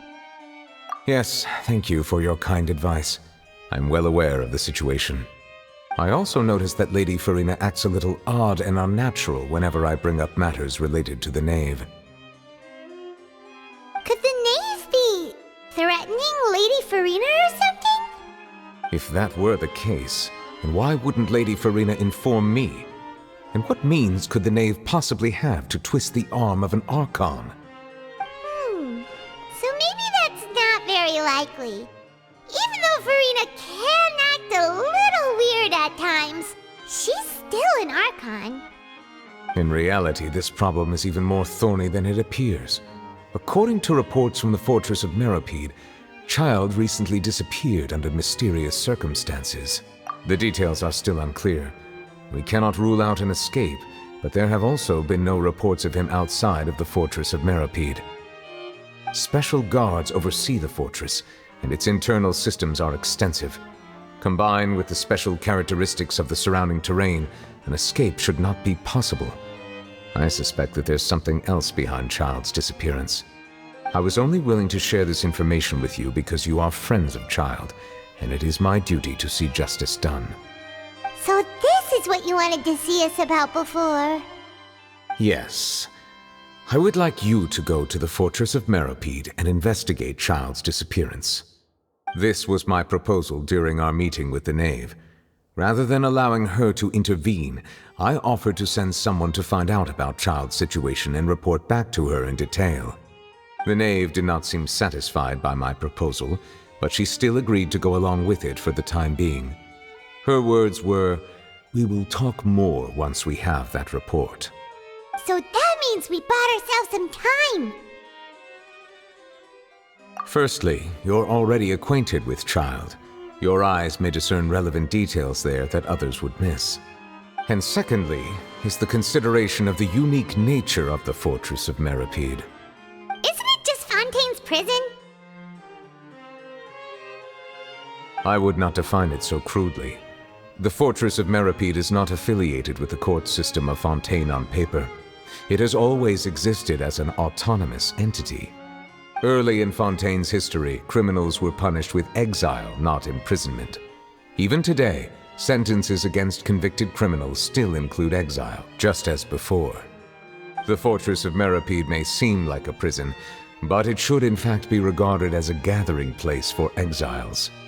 All we do is dispatch guards to keep watch and help maintain security, but we have no right to get involved with any other matters.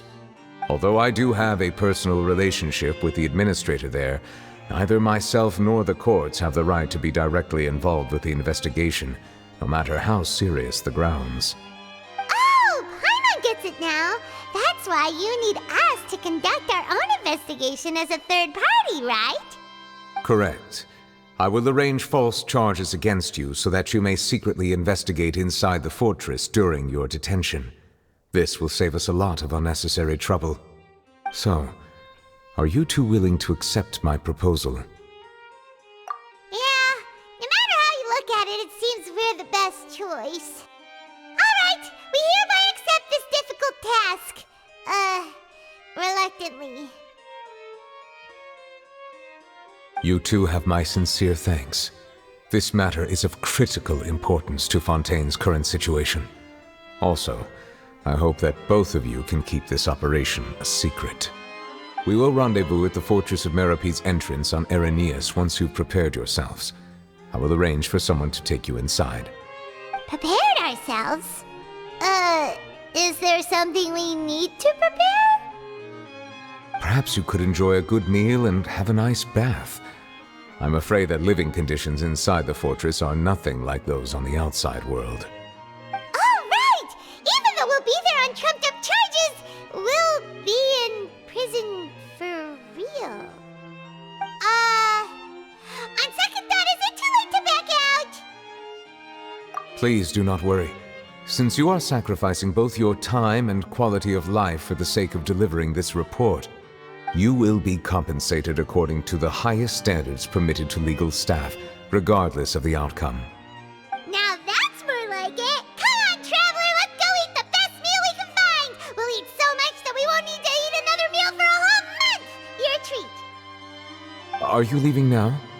In that case, please take this cake as a token of my personal gratitude.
Was pretty good.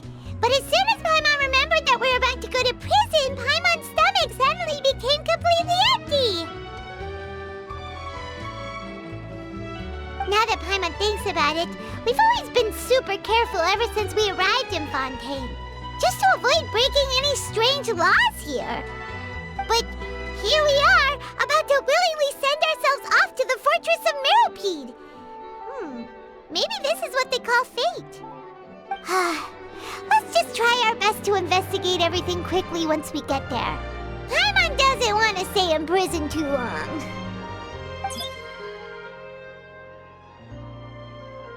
Oh, what is that I hear? Is it the taste of a breaking story? Hey! You can't hear a taste! And what are you doing here, Charlotte? Oh, don't remind me. I invited an eyewitness to a case to eat here, and I was planning to get some great material out of him. But he didn't even show up. Ah, calm down, calm down. This is nothing new. As a journalist, you should be used to this by now. As long as you can score some juicy tidbits from the traveler, you might still be able to recover the cost of the meal. You know we can still hear you, Charlotte. Never mind. It's nothing. I just heard you mention the Fortress of Naripede. You didn't commit a crime, did you? Please tell me all about it. No way! We would never! We're just going there to...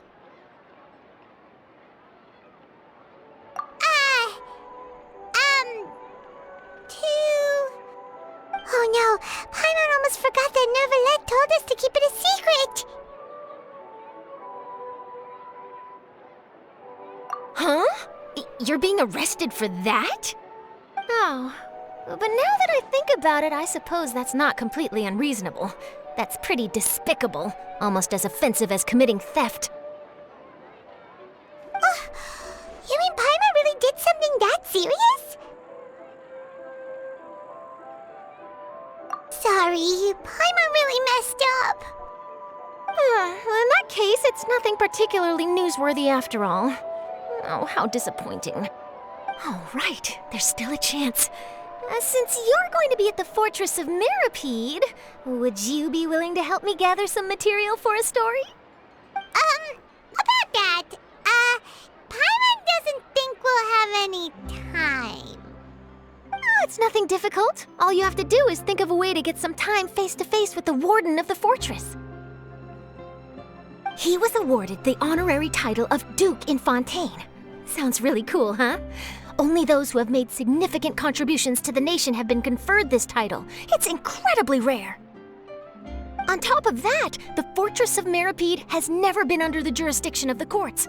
Practically nobody, including journalists like me, knows anything about the person in charge there. Oh, if I could write an exclusive article about him, I bet it would sell a boatload of papers. You make it sound easy, but it really depends. Of course, I wouldn't ask you to do it for free, so this meal is on me. All right, you got a deal. We'll do anything you want. Then it's settled. The food should be here any second, right? Huh? Wait, just how much did you order?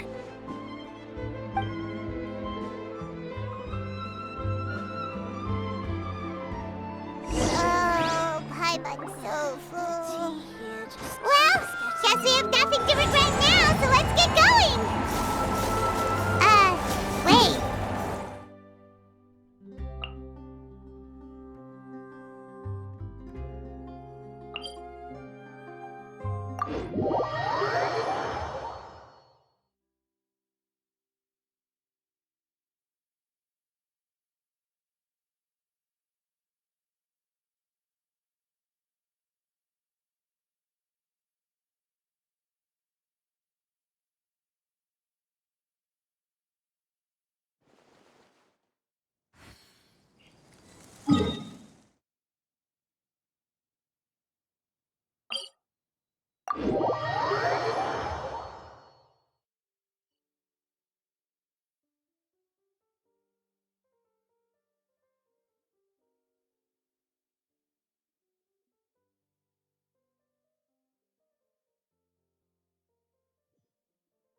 You have come just as promised. Yes, this is the one and only entrance to the fortress of Meripede from Irenaeus. Careful. You may want to step back a bit. Ooh, so you have to go down from here? Is the prison underwater? Utilizing both the barrier of the water as well as the fear humans have of the depths, the fortress of Meripede is naturally the perfect place to confine and guard criminals. But do not worry. It is not nearly as frightening inside as you may think. You will see for yourselves once you are down there. Paimon hopes you're right. Don't know about you, but just thinking about being at the bottom of the sea like that gives Paimon the heebie-jeebies.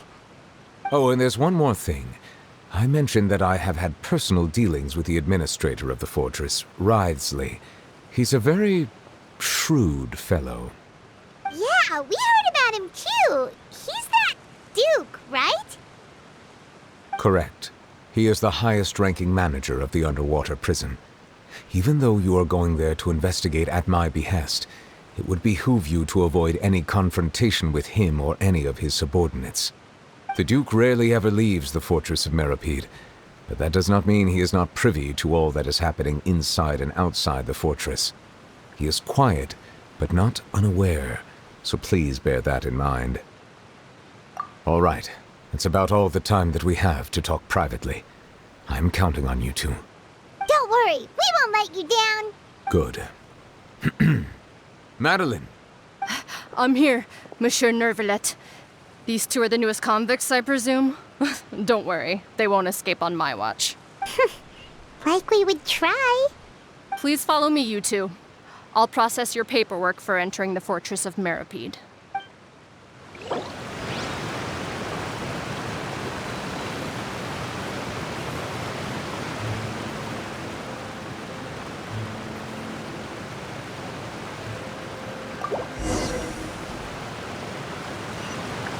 Born of ice and frost.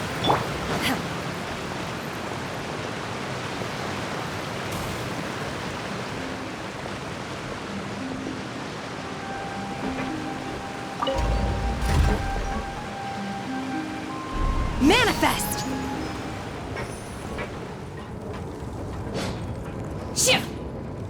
Are we already underwater now?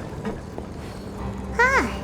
So this is what it feels like to be a criminal in Fontaine. You two seem to be taking this pretty well. It's rare to see convicts in such a good mood.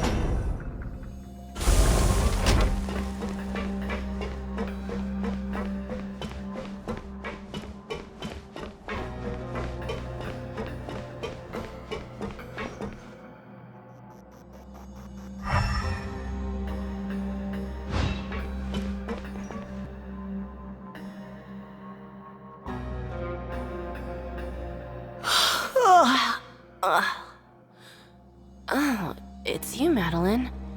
Why'd they make you make the trip down here today? Monsieur Nervalet personally requested I escort these two convicts. I suppose he was concerned others might not be up to the task. Well now, aren't you the lucky one? Must be nice to be on good terms with the big shots like the Chief Justice. The only people I get to see every day are the new inmates. Well, have you tried service with a smile? Who knows, it might help your professional reputation.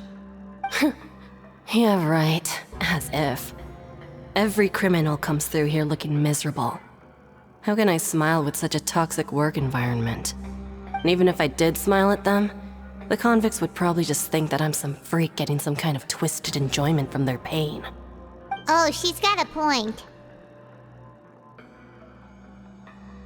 Well, I've finished transferring you. You two will register here, and Marette will guide you through the remaining procedures. Yep, I'll take it from here. You head on back to that bright and sunny world above. Okay, let me see. You are the Traveler and Paimon, correct? That would be us! Let me confirm your charges and sentence. Let's see. You two are charged with eating a cake specially prepared for the Archon by a Snezhnayan envoy without the Archon's permission, thereby incapacitating the political center of Fontaine for a brief period. Sentence, 45 days? Huh? Wait, you mean the cake that Nervalek gave us was... Just looking at the charges, it seems you two are capable of causing some serious trouble. And considering how fond Lady Furina is of sweets, this crime is tantamount to trying to assassinate the Hydro Archon herself. Now I've seen everything. Anyway, we still need to finish processing you before you can enter the Fortress of Meripede. Please stand in front of the board over there. I'll take your mugshots with my camera. Oh, all right. But be sure to catch Paimon's good side.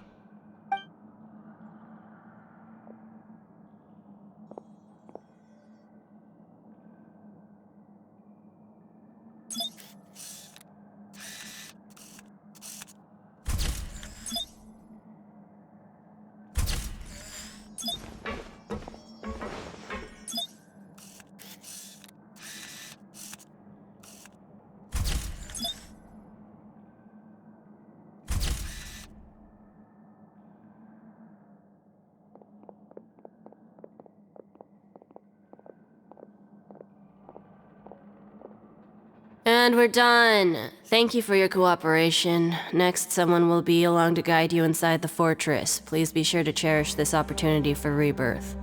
Huh? Rebirth? Isn't that a little much? We're only gonna be here for 45 days! You two are the new inmates, right? Follow me. Oh, okay! Paimon is Paimon and this is the Traveler! Save it. Not like I'll remember your names.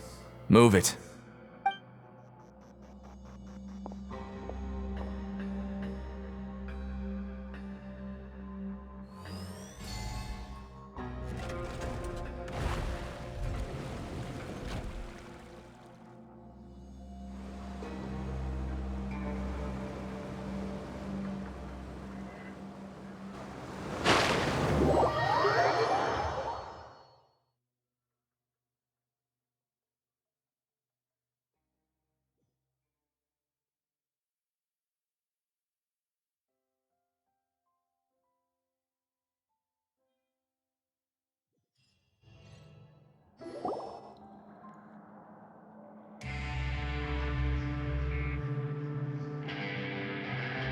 So, are you one of the guards here?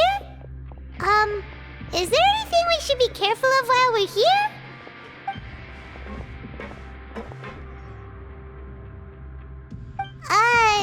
Did Paimon already ask something she wasn't supposed to? Why should I tell you anything? What's in it for me? This is exactly why I can't stand you fish. I wouldn't even be doing this if it weren't for the credit coupons. Credit coupons?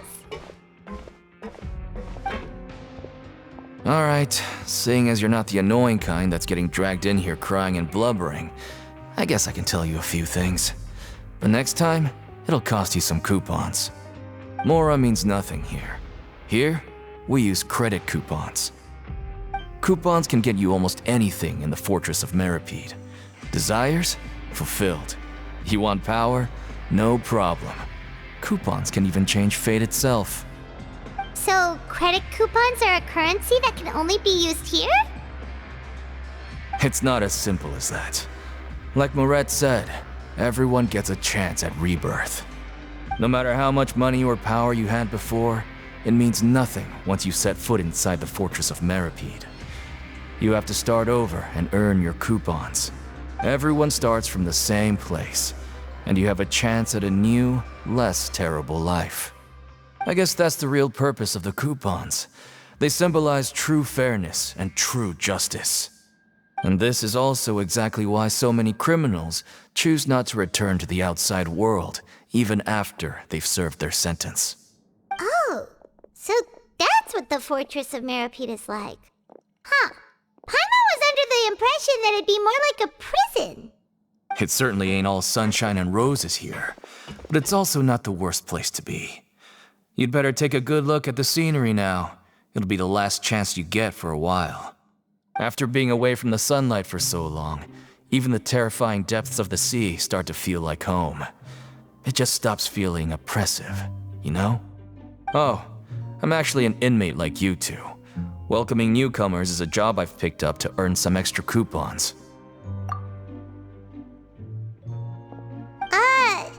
Why aren't you answering us again? I've told you enough for free. Any more info is gonna cost you. So all you care about is Mora! Wait, no. Coupons? Almost there. It's down through here. Your turn to give it a try.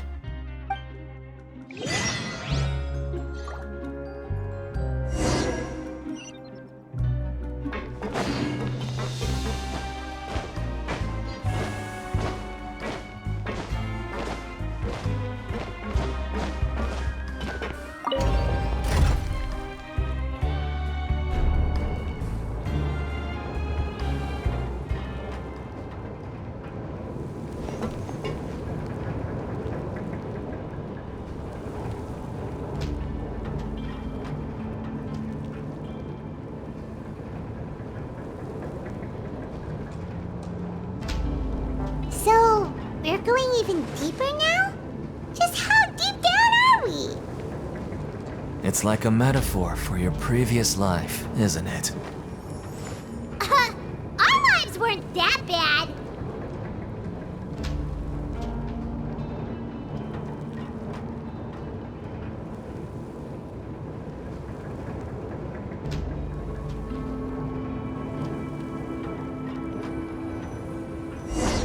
My pole arm doesn't distinguish friend from foe, and there is clearly a limit to the Red Rope's power.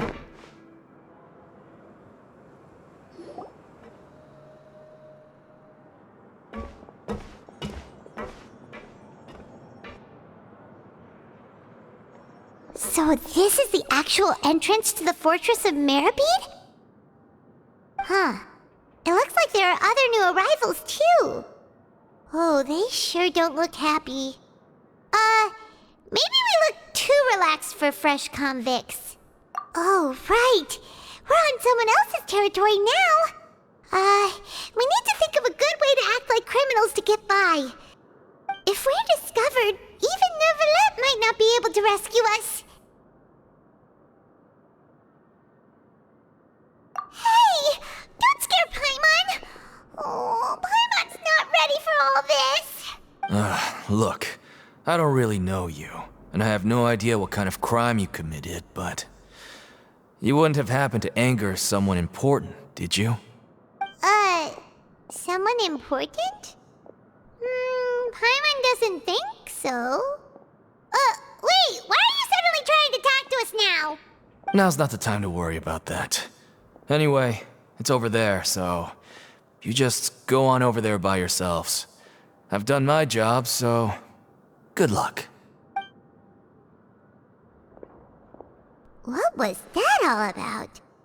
Wait a second. Are there usually so many garter mechs around here? They're already onto us?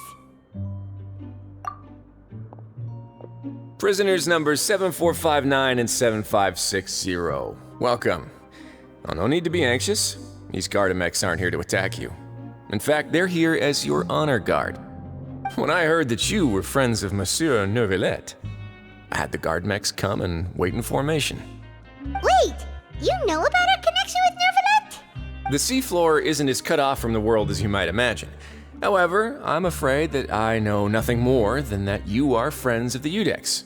And as you can see, committing a crime means being sentenced here, even if you're friends with the Chief Justice. Quite fair. The Duke! Greetings, Your Grace!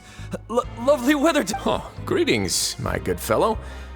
Well, I'm willing to imagine that the weather is as good outside the sea as you say it is. How great it would have been if only the Fortress of Meribed had been built on the coast, huh? It would have been so convenient to enjoy a nice chat in the sunshine. My profuse apologies. I just got so nervous when I saw you, So this is the Duke. He sure looks a lot younger than Paimon imagined. The Traveler and Paimon, correct? Mr. Deacon here was responsible for your welcome. I trust you were satisfied with his guidance?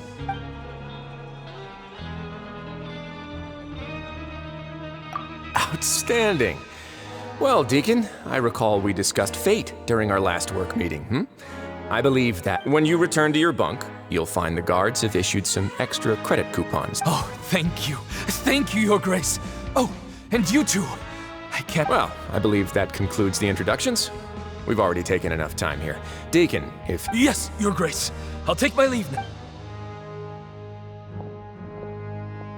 Please, follow me. To make you feel more welcome, I'll show you around the various facilities of the Fortress of Meripede. I hope it'll help you adjust to life here. He's going to personally give us a cure? Huh. Paimon can't figure out what this guy's thinking at all. No wonder Charlotte's so interested in him. He's one of those mysterious types.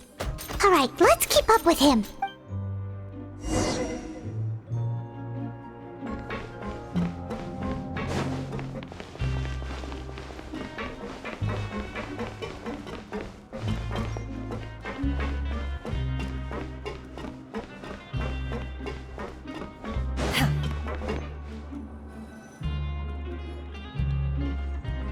There's no need to be so reserved. The label of criminal is nothing but one of many identities, and being criminally inclined here at the fortress is just one of many ways to survive. Is it really okay for the warden to think like that? We're real criminals, you know. What if we're too difficult to handle?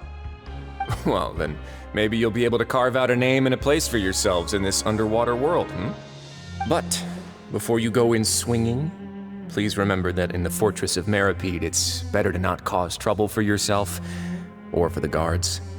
Now, we've arrived at a very important place, the Coupon Cafeteria. You can come here and claim one welfare meal each day. Welfare meal?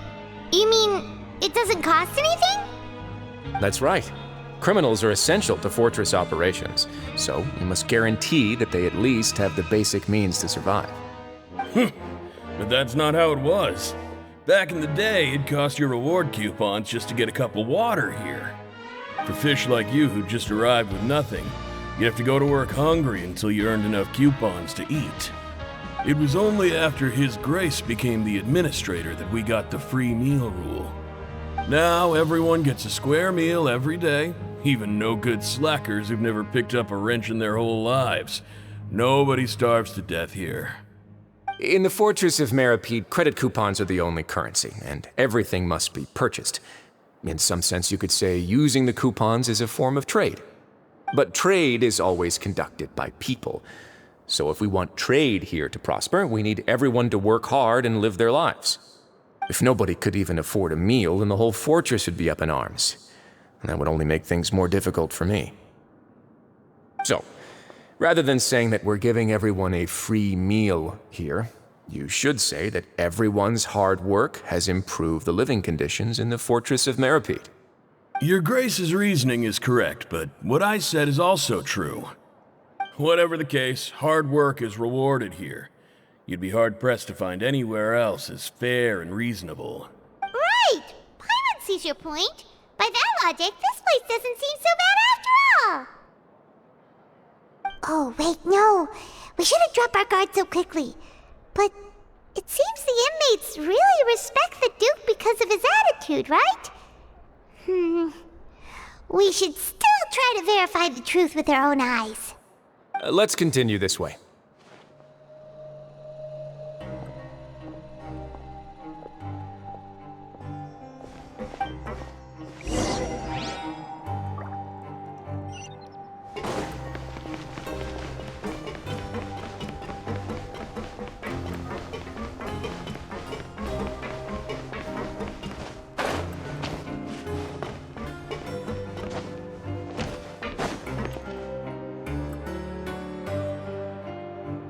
This place is known as the Pancration Ring.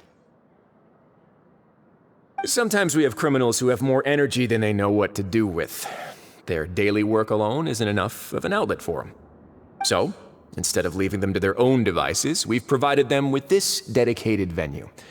This way, nobody will get involved unless they want to be. Pancration matches? And you can earn extra coupons? Oh, what do you think, Traveler? Interested? But I must warn you that your sentence will be extended if you fail to restrain yourself and end up seriously injuring or killing your opponent. So, did you set this place up too? No, actually. I just granted approval for the organizer to use this area to build the ring, and I collect a portion of the proceeds in return. Of course, the fees are also quite useful. Oh. Do you mind if we ask what they're used for? Sure. Ensuring personal safety, maintaining the arena, and resolving any conflicts that arise. Why? Are you interested in how to manage a pancration ring? Oh, no. Paimon was just wondering if that's how you paid for everyone's welfare meals. A reasonable guess. I see you have a talent for entrepreneurship. Oh, you hear that? Paimon has a talent! So we can start a business here? That is something you can discuss between yourselves later. Let's move on for now.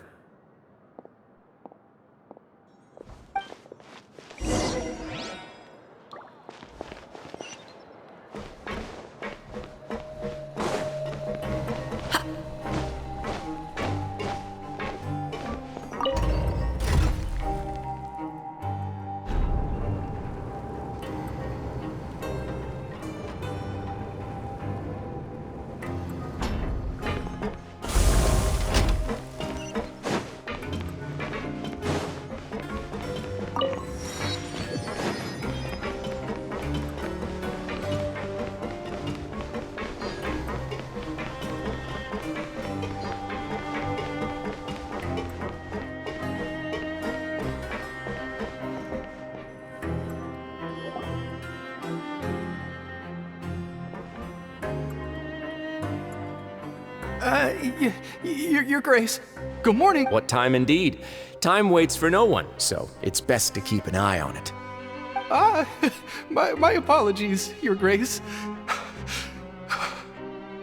Jeez, that guy's so nervous he almost forgot to breathe. Sorry, forgive my manners. These are the dormitories, which is where inmates sleep. The guards will inform you where your bunk is later. In the Fortress of Meripede, criminals usually spend most of their time in either the production zone or the sleeping areas. The production zone? What does it produce? Is that where we'll be working? Not necessarily. Though working in the production zone is the most reliable way to earn credit coupons, if you have other skills, you can skip your shifts to earn them in other ways. Wow. Wait, you're the manager of this place, and you're just telling us to our faces that it's okay to skip work? The fact that the Fortress of Meripede has continued operating completely autonomously is proof enough that most people are willing to work honestly and earn a stable income. As for what we produce, many of the clockwork machines seen all over Fontaine originate from our workshop. Therefore, the Fortress of Meripede is not only a place where criminals serve their sentences, but also a giant machine factory. There's no need for me to get into specifics about the production process now. You'll experience it all firsthand when you report for work tomorrow. Let's move on. The tour continues over this way.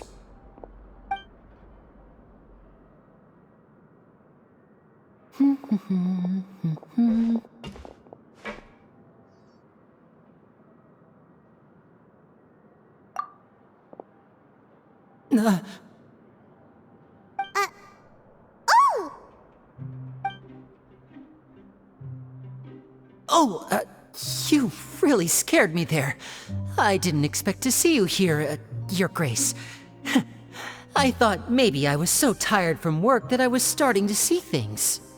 The only thing you should be seeing is the work in front of you. Stay focused and keep up the pace. Oh? Is something the matter? It's nothing. Paimon's just worried about how hard we'll have to work tomorrow.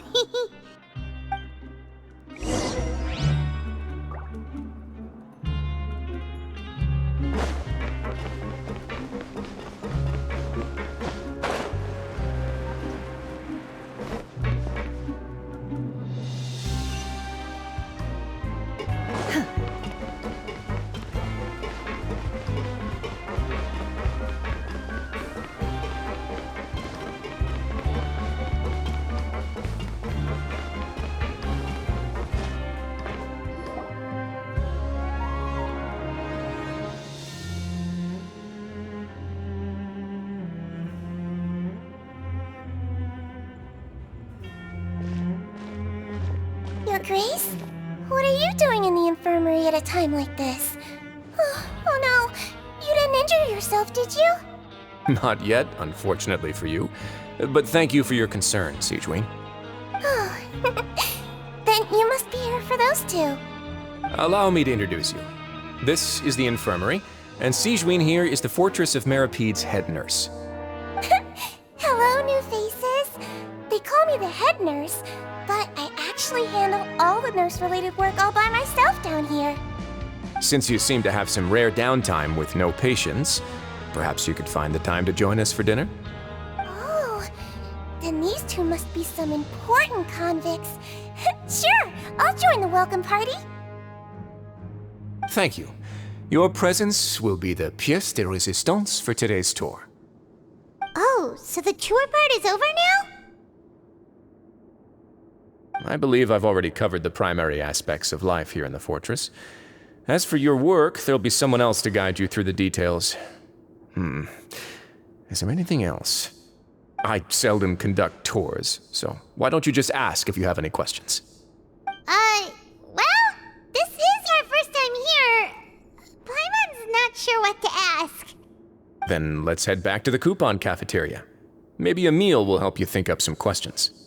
You should at least try to be excited. Our free meals are actually pretty good here.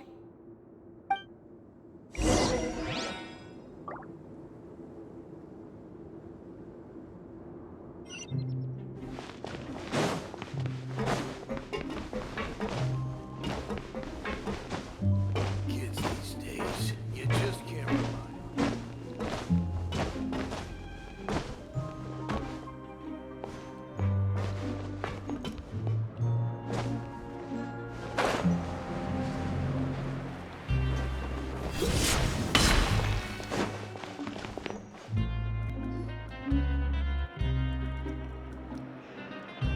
What do you think of the food? Does it meet your expectations? Wow, it looks delicious! Neverlet made it sound like living conditions in the Fortress of Meripede wasn't very good. Who would have guessed that criminals get to eat tasty food like this every day? Oh, isn't that the meal box that only super lucky people manage to draw? Seems like you two are quite fortunate. It actually has nothing to do with luck in this case.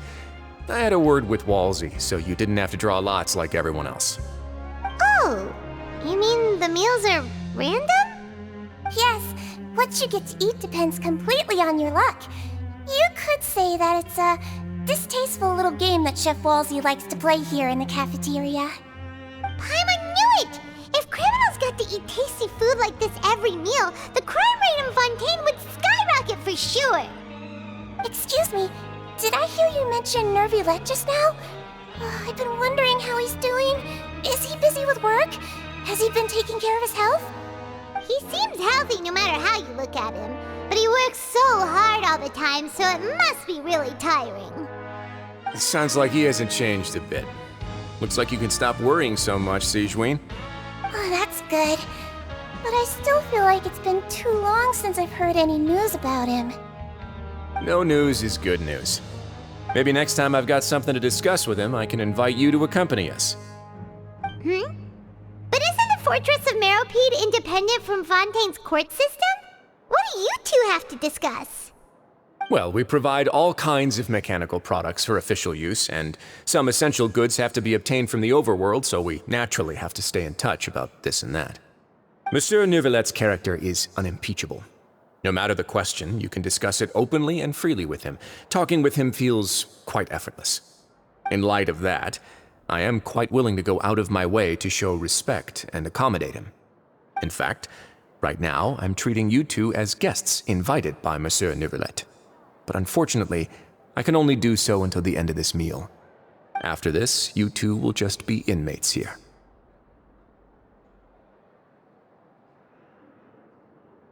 You're very welcome. Well, your new life awaits.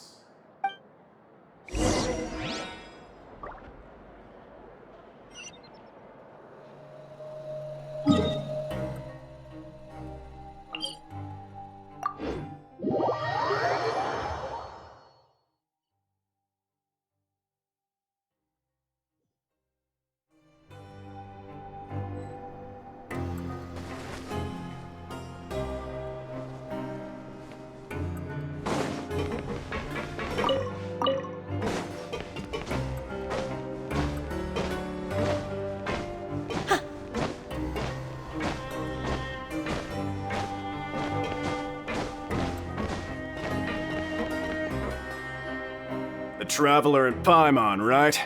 Listen up. As new inmates, the only thing you need to worry about is what to do and when to do it.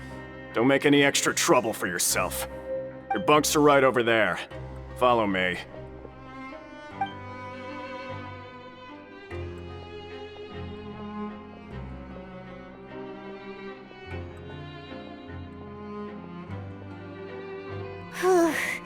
So this is where we'll be sleeping from now on. Oh, Paimon can't believe this! The days of staying home and reading detective stories are like a dream now. By the way, Traveler, we saw a lot of things worth investigating just now. Even though the Duke didn't say it too directly, judging from what he said at the end, it seems that he was only welcoming because we know Neuvillette. We are criminals, and Paimon did eat that cake, but we're actually here to help Neuvillette. Is it possible that he knows we're here on a mission? Or is Paimon overthinking things? Yeah, Paimon thinks so too. He probably knew why we came here from the very beginning and intentionally wanted to send us a message. Maybe something like, "Hey, I have my eyes on you, so don't try anything funny." Yeah, you're right. It's not like we can go back to Neuvillette empty-handed and say, "The dude looks scary, so we gave up."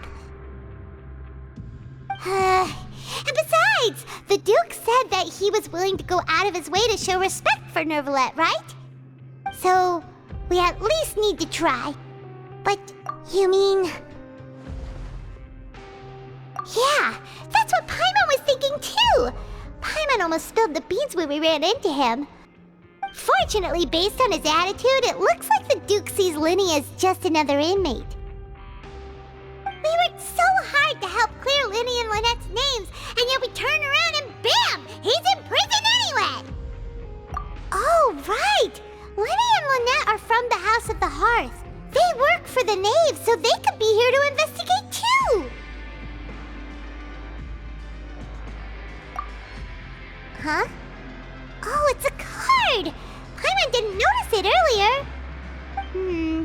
It looks like a magician's prop. Lenny must have left it here. He's in prison and still doing his little tricks, huh?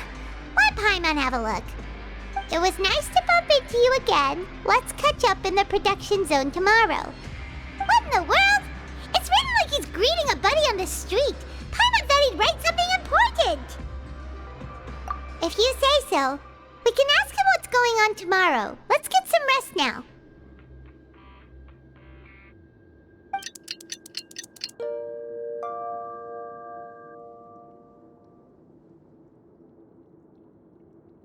Hey, you're finally awake! Well, it's Paimon's first day as a prisoner. Last night, Paimon dreamed about getting interrogated by the guards until Paimon told them everything, and then Paimon woke up. Hey, come on! It's just a dream, okay? Paimon wouldn't really squeal. Maybe? Hey, lazy bones! What are you still doing here? If you don't want to starve, then get yourselves over to the production zone. Sorry! We're going right away!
Mind be purged, world be saved.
Ah, you must be the catch of the day.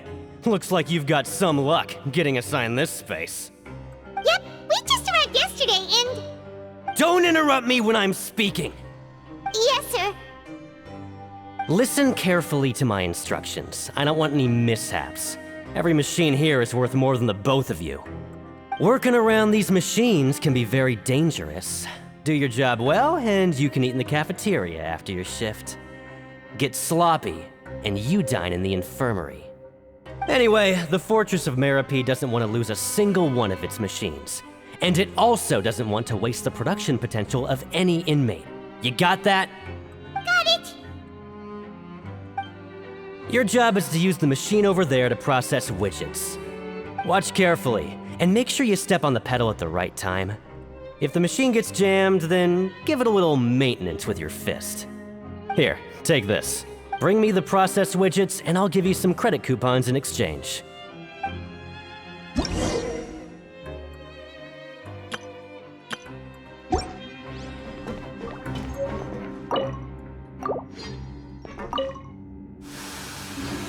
the widget is hot enough to glow, jump to step on the pedal and hit the widget.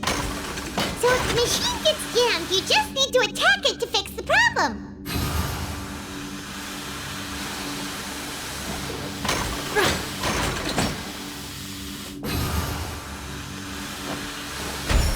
Shit!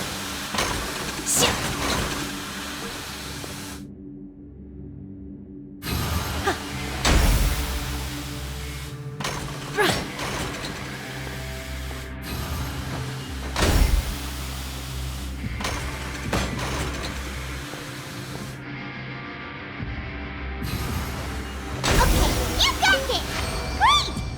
Report back.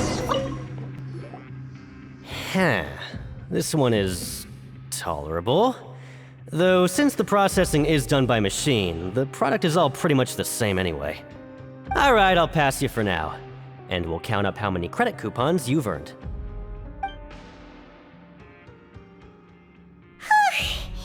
Paimon's exhausted. We're done now, right? Oh, that foreman. He's so scary that Paimon couldn't even speak. Ugh. Even though Paimon's starving and wants to head straight to the coupon cafeteria, we still need the neat lint. He probably just finished up his work, too. He should be around here somewhere.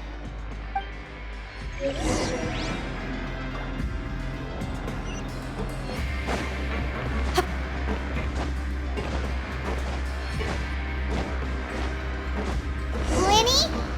Mr. Magician? Ugh.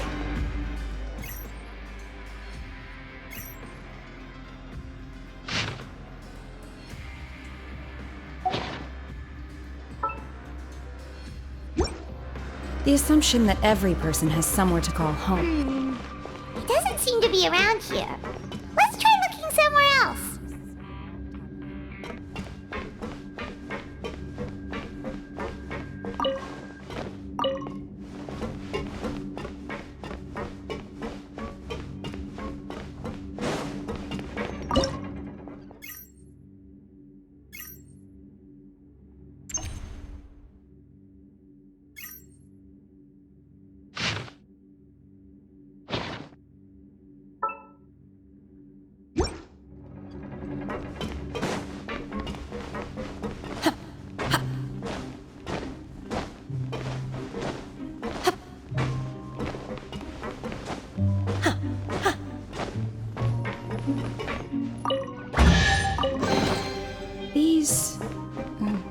things.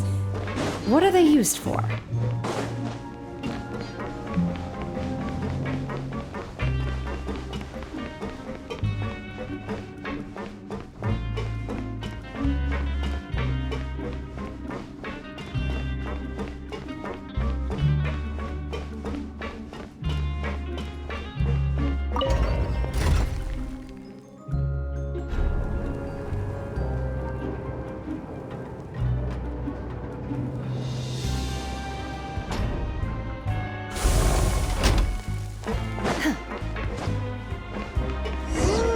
Where could he be?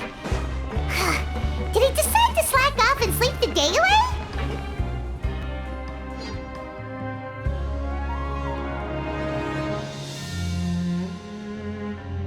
Hey, over here. Oh, you scared Paimon! How did you appear out of nowhere like that? Oh, you scare so easily now? Is there something worrying you these days? You little... The only thing we're worried about was trying to find you. Sorry. Come over here and keep it down.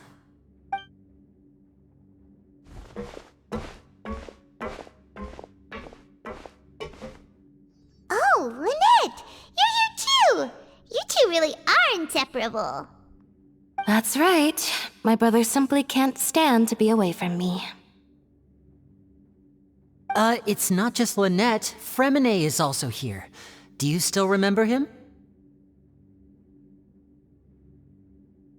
Oh, you mean that diver from the House of the Hearth, right? Paimon remembers seeing him in the court of Fontaine before. Now hurry up and tell us, how did you end up as criminals this time? We fought so hard at court to prove you were innocent, but now it looks like our incredible court battle was for nothing! Sadly, even the teeniest of things can land you in prison these days. I put together a street performance and used the popularity we gained from the Opera House incident to attract a big crowd. And then?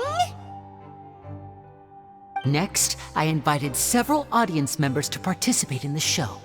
And then, with the entire audience watching, their wallet suddenly disappeared. My brother was charged with theft, and I was charged as his accomplice, having assisted him in his crime. It really isn't that bad. The missing wallets are all in the leftmost drawer of the Maison Gardiennage's big filing cabinet. We just need to see how long it takes to discover them. Yep, we should be released then. In terms of the magic trick itself, I think the performance went perfectly. Leave it to Lenny to magic himself into prison. Indeed. Last time I hid my identity from you, I promised that I'd tell you absolutely everything if you were angry about it. No more secrets. So I don't plan on keeping anything from you this time either. At the moment, the House of the Hearth's interests don't conflict with yours at all. We were instructed by the father of our house, the Knave, to come here and conduct an investigation. Told you so! See? Paimon guessed right. As for what we're investigating, perhaps you haven't heard, but the fortress of Meropide hides a secret. Some even say that the entire fortress exists just to protect it. The House of the Hearth has been investigating this for a very long time, trying to uncover its mysteries. But recently, all of our informants, including the ones that had infiltrated the guards, suddenly vanished and have not been heard from since.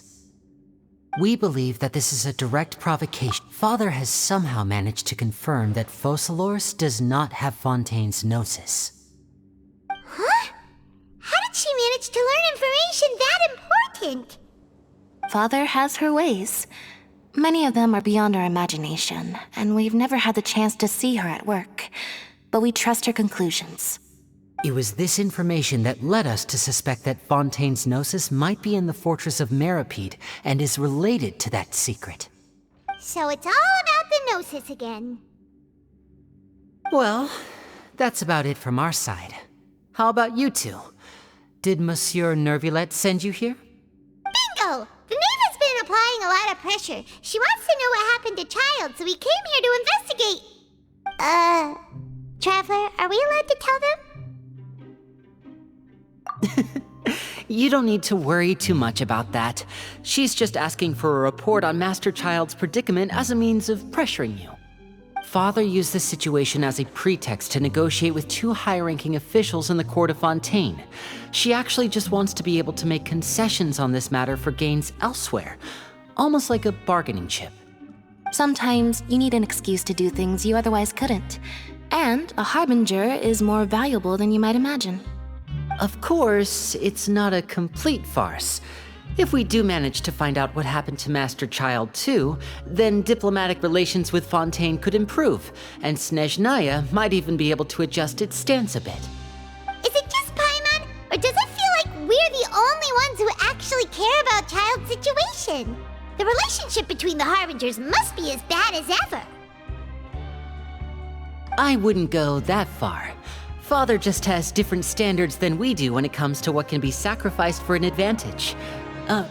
By the way, I have a suggestion. Why don't we team up? Even though we have different objectives, we're both here to investigate the fortress of Meropide. It would be more efficient for us to work together. As you know, the House of the Hearth has many reasons to seek the Gnosis, but our highest priority remains resolving the prophesized crisis. You can trust us on that. See, I told you. Is that so? Sure enough, it won't be easy to convince them to cooperate with us. Lenny seems to be thinking pretty hard about something. Of course he is. Lenny has been looking forward to a chance to reach an understanding with you ever since last we met. Or, I should say, we were really looking forward to teaming up with you this time. Lynette, just tell them everything, why don't you? It's okay to open up a little. Very prudent of you, and consistent with your behavior since we first met. That's reasonable enough, and I agreed to cooperate on these terms as well. I was prepared for the worst, but you were actually more agreeable than I anticipated. All right then, there's no time to lose. I have some information to share, so listen carefully. Since Lynette and I arrived here, our investigation uncovered the fact that the Fortress of Meropide has a forbidden zone. Most people just clammed up and wouldn't talk, but after asking the right questions, we were able to confirm the existence of the forbidden zone from the guards. You should be aware of that while you're investigating. A forbidden zone? Could that be where Child disappeared to? You're right, we'll definitely keep that in mind. Good. That's the most suspicious thing about the fortress that we know of so far. We have a few other unanswered questions, and we'll be investigating those as quickly as we can. Anyway, I hope you find our information useful at least. Oh, look at the time. You two must be hungry. You should go to the coupon cafeteria and get something to eat. I'll use my cards to get in touch with you again in the future. Oh, that's just what Paimon wanted to hear! Paimon's starving after all that work today. We can talk more about the investigation later. Let's go get some grub!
wasn't kidding.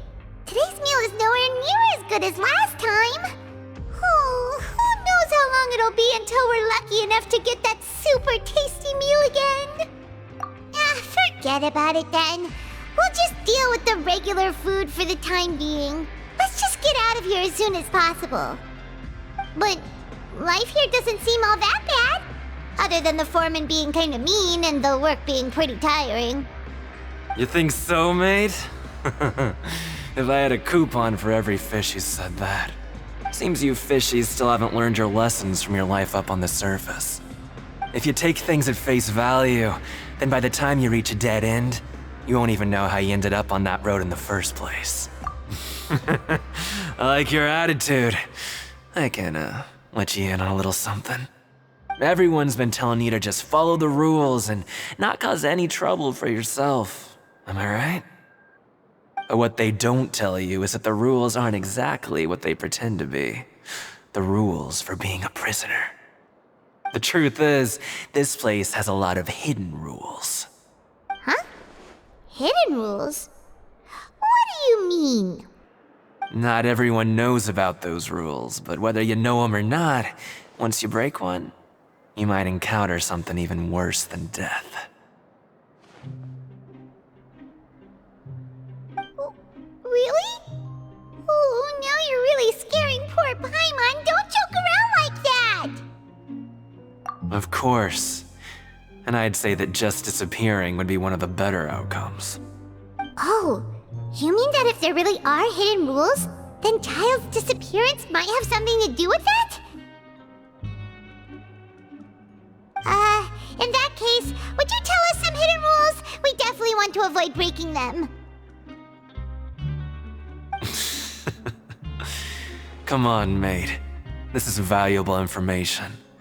The difference between life and death. Do you really think you can just ask and I would tell you? Paimon understands, but we don't have many credit coupons yet. Yeah, I know. Not like I'm going anywhere. Just come talk to me after you've saved enough. Moreover, you're new fish, freshly caught, and completely out of your element. What'd be the point in even telling you anything before you've gotten a handle on your new lives? Come and find me once you've been here longer. I'm usually around the rag and bone shop. Just call me V-Doc. Bye-bye now. He left. Just like that. Huh. Do you think he's just trying to scare us into buying fake information from him? Yeah. It might be a good place to start in our investigation. Hidden rules, huh? But, like he said, we don't have any coupons and we're still not familiar with this place. Oh, there's nothing we can do about it now. We were so busy talking, we almost forgot to eat. Even if it's not the best, it's probably better while it's warm. Come on, dig in before it gets cold.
So Paimon just confirmed with the guards that our shift is set for every morning, and we're free to do whatever we want all afternoon.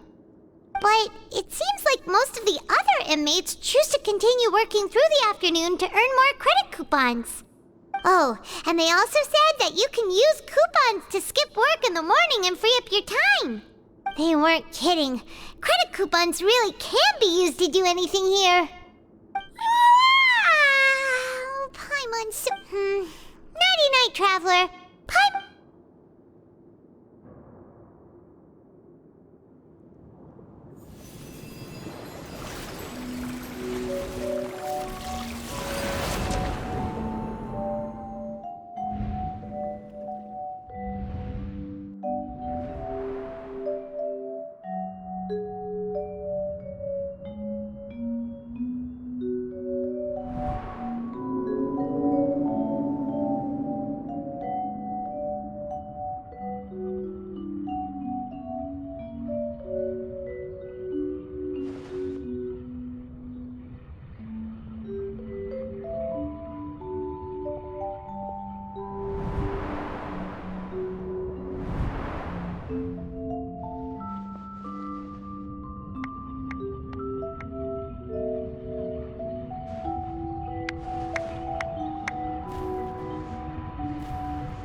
What's wrong? You seem to have something on your mind. Is that even possible? Unless it wasn't an ordinary dream? Oh, Child's vision! So you had it with you this whole time? Maybe the vision connected Child's consciousness to yours. And our investigation has its first major breakthrough! Good thing you brought the vision with you here. So what did you see in the dream? Do you know where Child went? Huh. Okay. Well, hopefully it'll be a bit more helpful in the future. What's more important now is that it's the start of another new day as prisoners. Let's do our best to earn more credit coupons. What's the plan for today? Let's go! It's time to start working. If that guard Fielding catches us skulking about...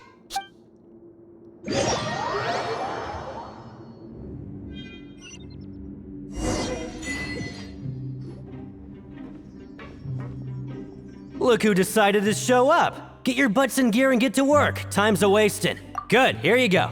Remember to give me the widget once you...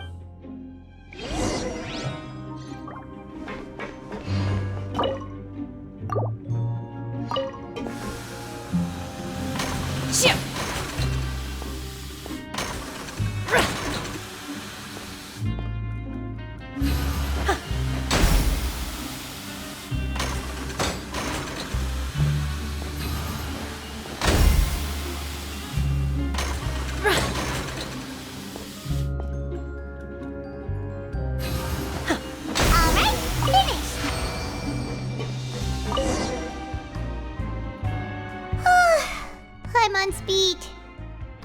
Hey there, fellow shiftmates. I saw you finished your work, so I thought I'd come up. Oh, hey there! We've seen you before. Your assigned workspace is really close, isn't it? That's right. The name's Rowan. This past few days, I couldn't help but notice the new faces working nearby. I guess we were destined to meet. I've been working here for almost 15 years. Even the foreman, Grainville, always calls me Chief. Whoa, you've been working here a long time, Chief.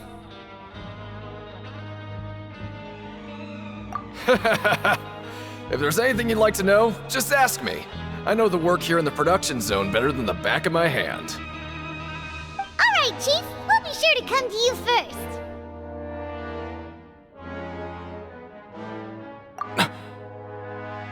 Did you just ask about the rules? Pretty sharp for newcomers. You've already heard about the rules, huh? Who'd you hear it from? Alright. Seeing as I'm the one who came over here, you're already calling me Chief. I guess I can tell you a little. Truth is, you two keep working like this, you might be putting yourselves in danger. Huh? Wait, there's even a rule about that? What would have happened if you never told us about this? Well, it's usually not that easy to break one on accident. The conditions of the hidden rules are usually pretty specific. But once you do break one, bad things happen. If you work continuously in the production zone for 3 days, and if all you do besides eating and sleeping is just work, then something bad will happen during lunch on the 3rd day. Huh? Like what? Oh, don't scare Paimon! If I knew that, then I wouldn't be standing here talking to you, now would I? You mean, even you have never tried working 3 days like that before? There's actually a legend about this rule. They say that there was a worker who worked way harder than me. He was both efficient and eager on the job, and most other workers couldn't hold a candle to him. One time, he tried to test his limits and worked as long as he could. Then during lunch on the 3rd day, he disappeared into thin air, as if he'd evaporated. Later, some people went and asked some of his past friends about him, but they said, never heard of the guy. What the? How could that happen? Unfortunately, we were assigned different production zones. I never saw for myself what he looked like. Wait, are you thinking that it was... Huh? Oh? You... Listen, kid. This ain't the kind of thing you should be curious about. Let me tell you, you're better off forgetting about it and looking after yourself. Now I kinda regret ever telling you. Yeah, I agree with Chief here. Do you really want to try? Alright, if you insist.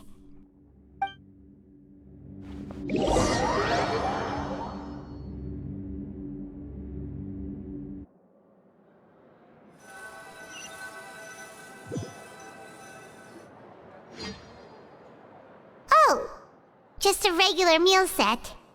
Guess Paimon shouldn't get her hopes up. What would you like to do this afternoon?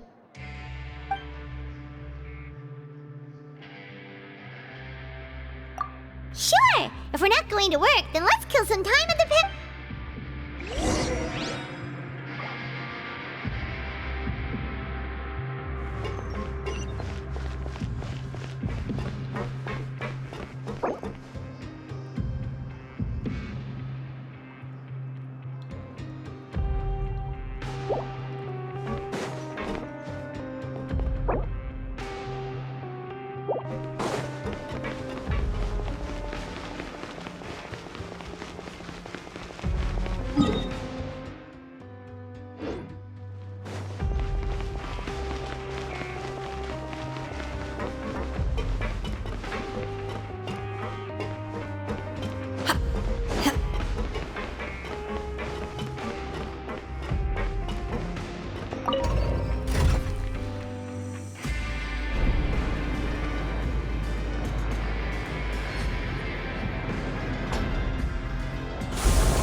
Oh, you must be the Traveler, huh?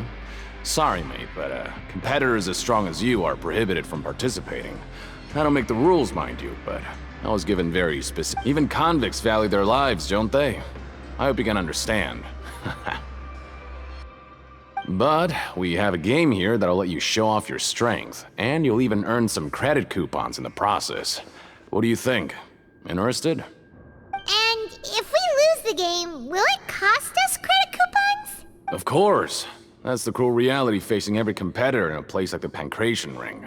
Okay, great. Let me walk you through the rules. The targets in front of you will pop up one after another. You'll need to hit the targets in the same order that they popped up. If you can complete a few rounds in a row with no mistakes, then you'll win credit coupons. But the second you mess up the order, you'll lose. Game over. The game costs 300 credit coupons to have it go. So, you up for it? Thanks for your patronage, mate. Now, let the game begin.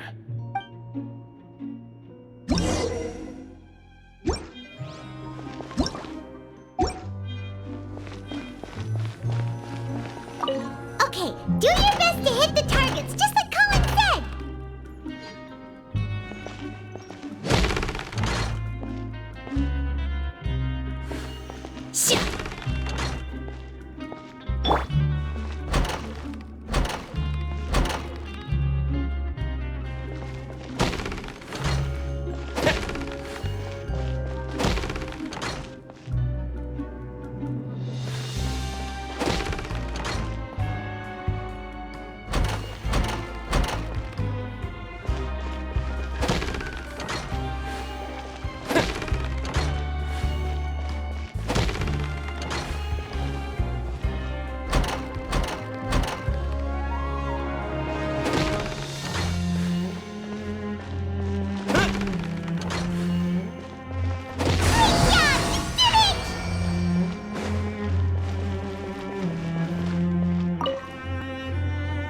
Not bad.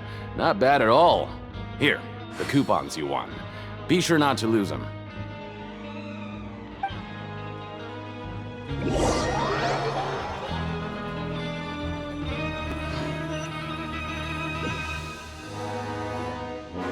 Seems we had a productive day. Hope we can make even more progress tomorrow.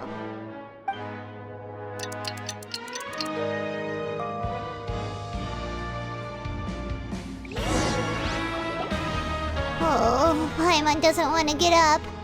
Paimon still feels completely exhausted from yesterday. What do you have planned for us?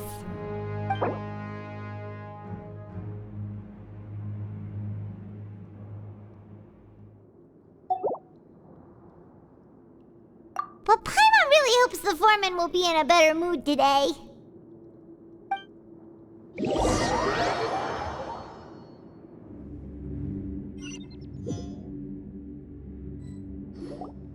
Look who decided to show up! Get your butts in gear and get to work. Time's a-wasting.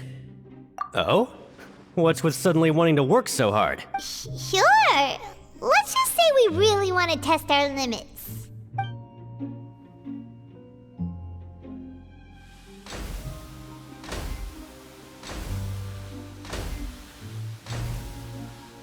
Nice! We did well today. Let's keep it up!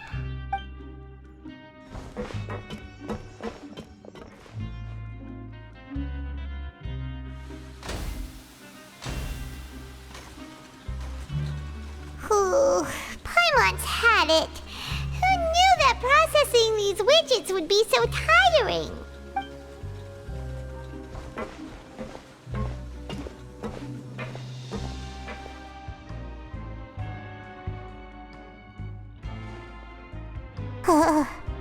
That's it. Paimon doesn't even have the energy to talk anymore.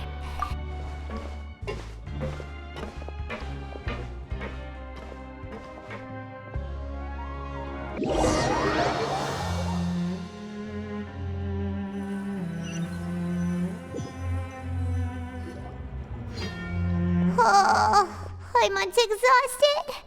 It's just work, work, and more work. Paimon's little body can't handle this much longer. Wait a sec. Now that Paimon thinks about it, haven't we been working non-stop for 3 days now? And now it's lunchtime!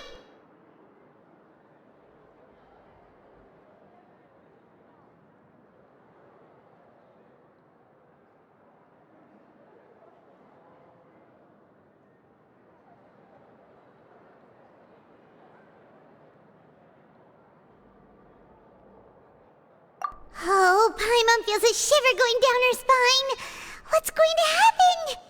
But it doesn't seem like anything's changed at all. And we made it to the coupon cafeteria safely. Are the so-called hidden rules only a rumor after all?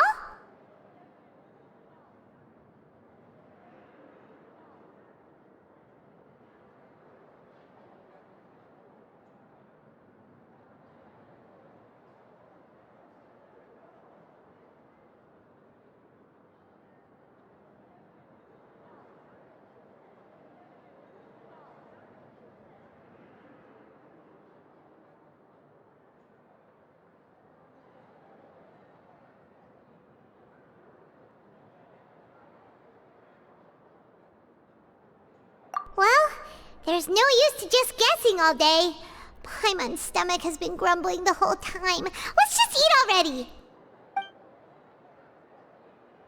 Paimon wonders what we'll get today! Maybe we'll get the super lucky meal! Wait, what? What in the world is this? What's with Paimon's food? And yours is the same! Is this stuff meat? But it looks and feels so bizarre. What do you think is going on? Is this the bad thing that Rowan was talking about? No, stop right there. Paimon gets what you mean, just don't say it. Hey, isn't that Woolsey over there? He must have made the food, right? So let's just ask him about the food and be done with it. Hey, Woolsey, have a moment? What is it? I'm about to go report the numbers for today's free meal, so you'd better make it quick. meals. Look, does it seem normal to you? The meat? Oh, that. Looks perfectly fine to me. Totally normal. You better hurry up and shout out. How could this be fun? Hey, don't leave! You barely even looked at it! Hey! Ugh, what should we do now? Wolsey wouldn't even give us the time of day. Is he trying to hide something? Yeah, looks like we have no other choice. Paima was positively famished a minute ago, but now she's lost her appetite. What would you like to do this afternoon? Since we have time now, let's focus on investigating some more.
Oh, hello.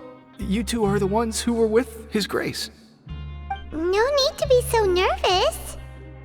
Sorry, I couldn't help but think of His Grace once I saw you, and I... Well, it's hard to say. Maybe I am. He's got a very overwhelming presence. It makes me feel like I'm just some insignificant little bug. Wait, seriously? Oh, I'm always indecisive, and I tend to make a mess of things. It's like a reflex. I just instantly start to tense up the moment I see a smart and capable person like His Grace. What?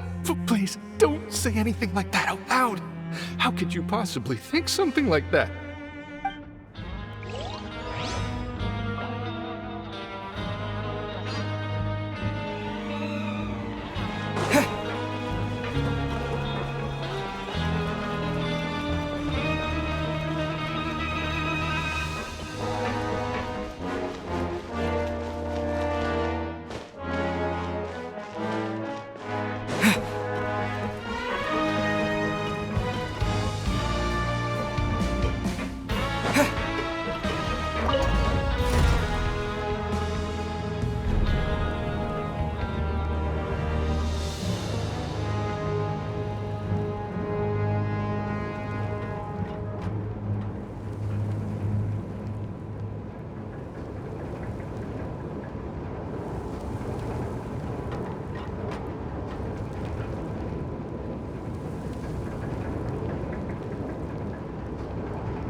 Siegewing?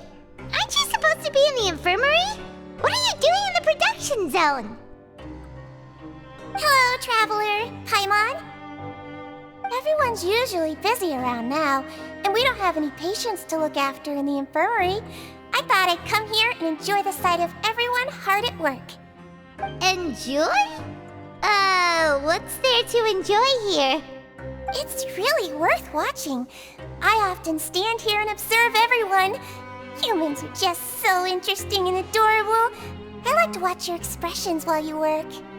Are you talking about pets or people?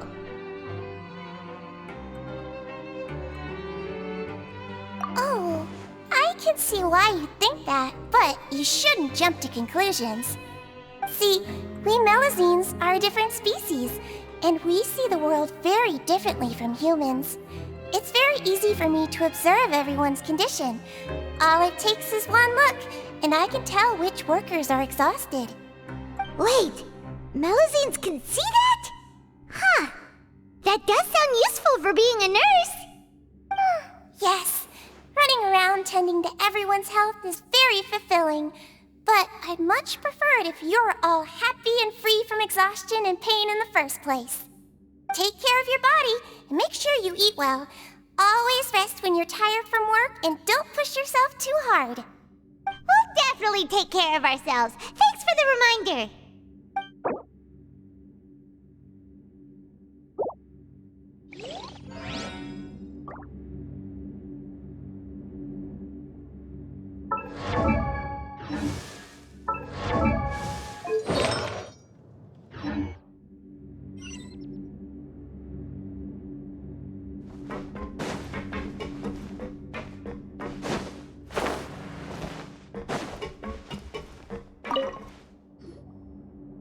Hey, it's the Traveler and Paimon.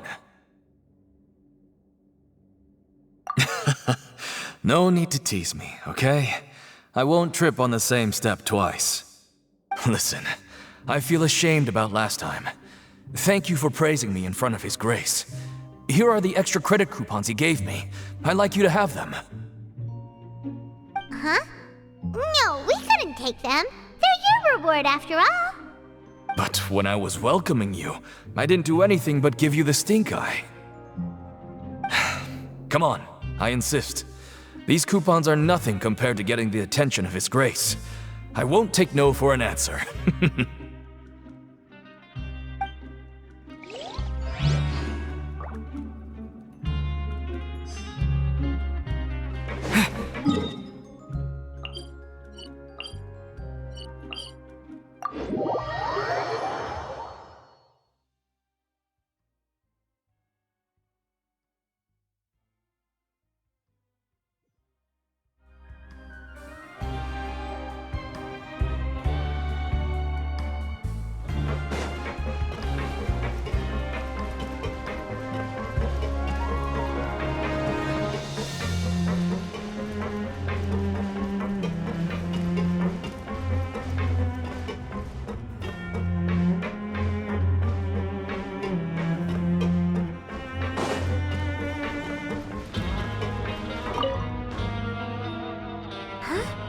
Rowan?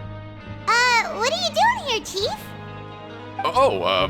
I was injured a bit just now.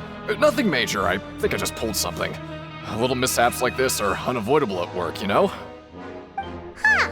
Paimon wouldn't have thought someone as experienced as the Chief would still get hurt on the job. I just knew you would say that. This is pretty embarrassing. Where's Siegeween when you need her anyway? The one time I need to make a quick trip to the infirmary. Oh, you mean she wasn't in the infirmary? Yeah. The rumors say that there's never anybody in the infirmary in the half hour before lunch, and nobody knows where Siegeween gets off to.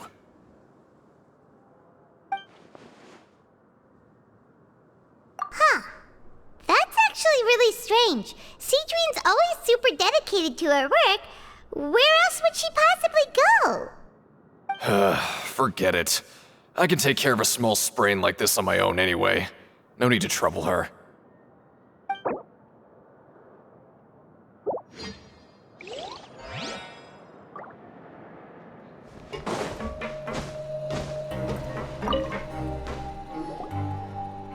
Oh, wonderful. I was worried that you'd be busy trying to earn reward coupons all the time, but it seems like you haven't neglected your investigation work after all. Paimon likes having more coupons, but no one wants to work all the time. Have you also been investigating the area, Lynette? No, I was just slacking off, and you happened to catch me. My brother is still obsessed with anything remotely related to the Forbidden Zone. But knowing him, it won't be long before we get more leads. Oh, before I forget, this is for you. Huh? Credit coupons? Why are you giving us these? I've been here longer than you. Coupons aren't a resource in particularly short supply. What is in short supply are interesting people to talk with. Aw, that's so nice of you, Lynette.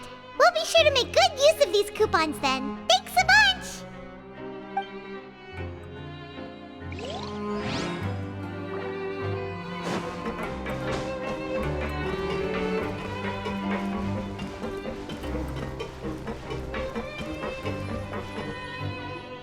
Hey, look!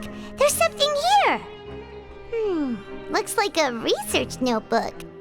That suspicious guy peeking into the infirmary just now. Are they a fan of Seedring? He must have dropped this. Let Paimon read it real quick. The Melusine perceive the world very differently from humans. There are significant deviations. As a result, their sense of aesthetics and beauty is also very different from that of humans. This must be taken into consideration. Ooh, this all sounds pretty serious. And as for the notebook, let's take it.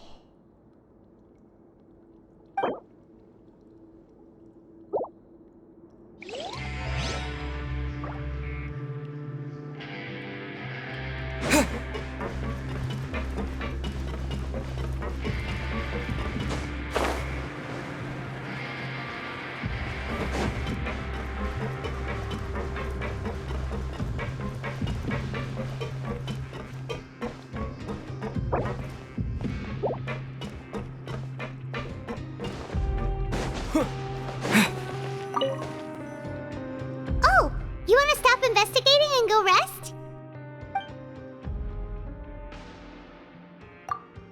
Okay, you should rest up. We'll be back at it tomorrow.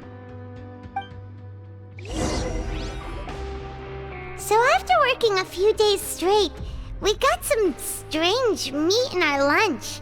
What was that all about? Has our investigation turned up anything useful recently? Really? Then it looks like that part of the investigation has hit a dead end. Well, we'll keep searching for more clues tomorrow. Good night, Traveler.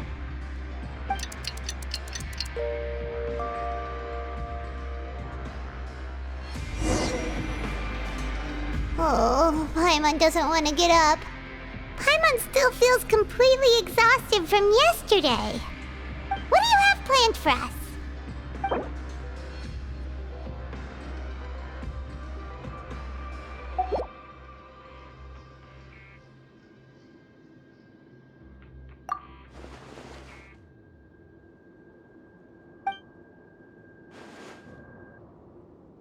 After working here so long, we're really starting to get the hang. But doing the same thing all the time can get old pretty quickly.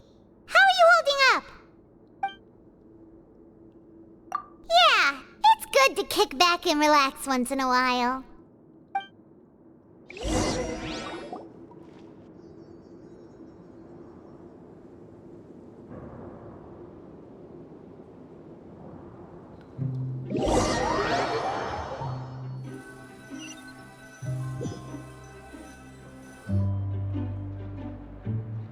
Oh, just a regular meal set.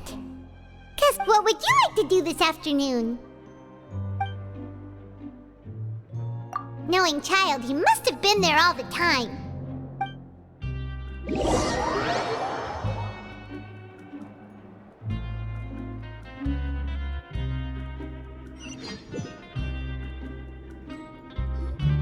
Oh, back for another try?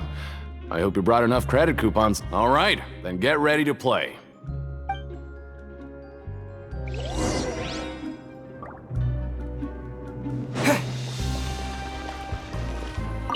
Okay, do your best to hit the targets, just like Colin said.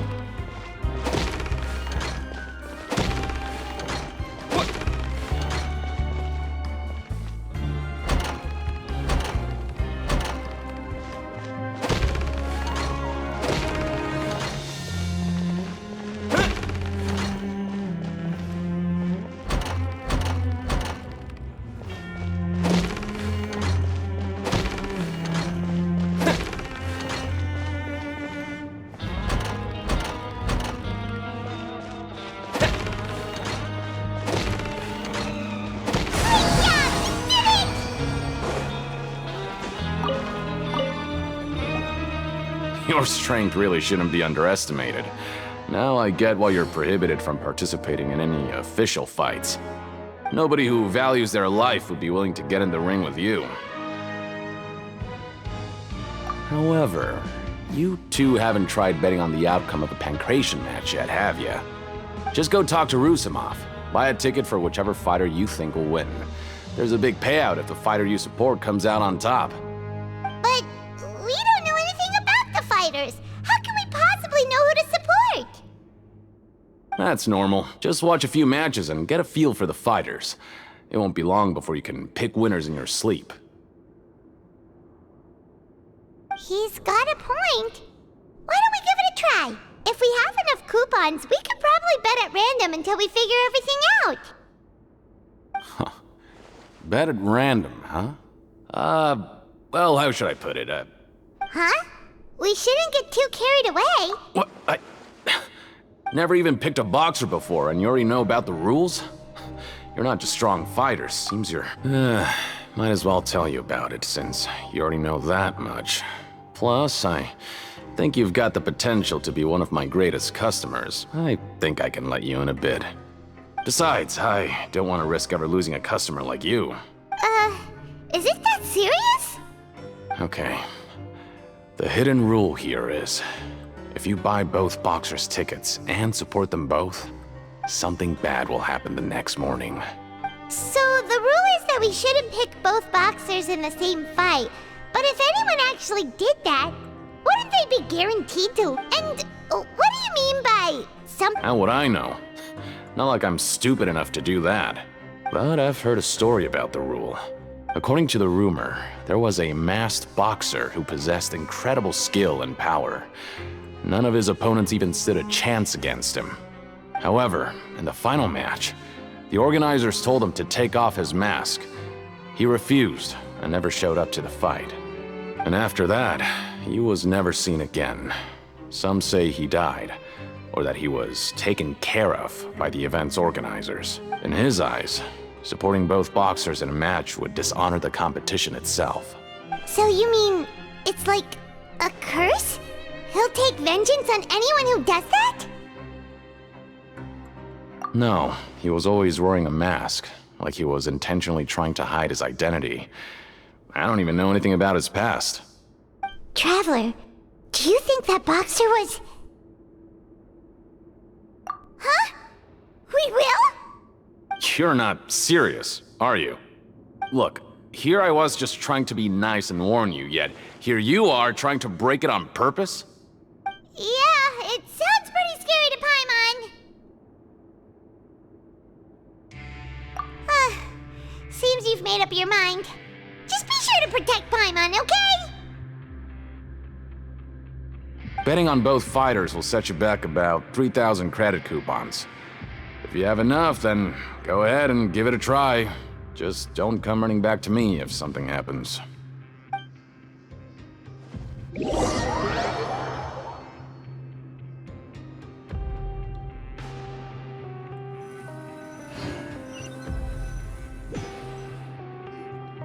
Oh, looks like we won't get a chance to sleep in as long as we're here. Let's get to bed early.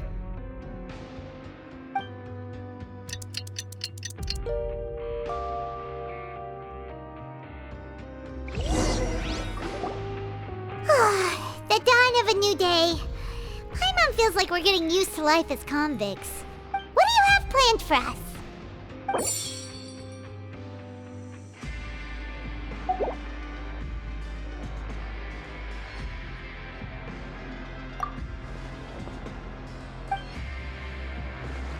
After working here but doing the same thing all the time? Yeah, it's good.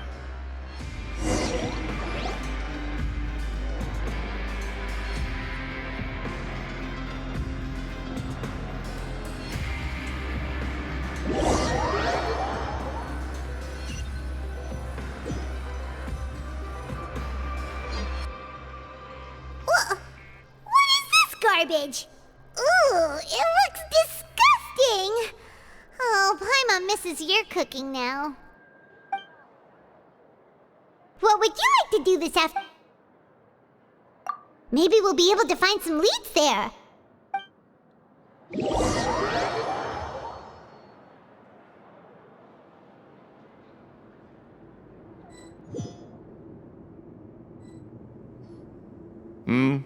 Are you two here to buy tickets? Better be quick about it. Another match. Who are the boxers in the next round? We have the reigning champ, Le Grappler, versus a contender from the Eastern Prison Block, Demon Horde. Are those their nicknames, or did they choose those names themselves? Either way... Since you're new around here, I'll help you out and give you a little suggestion. Even though Le Grappler is the crowd favorite, Demon Horde is a first-class dark horse with incredible potential. Anyway, for this match, I recommend that you pick... Huh? For both fighters? I can tell you're new to this, but I didn't think you were completely clueless. Maybe you don't quite understand the rules, no? Let me try to explain again for you more clearly. Oh, no need. We're aware that we're going to lose coupons. All right then, if you're absolutely sure. Remember, no refunds once you buy the tickets. Yeah, we got it! Just shut up and take our coupons!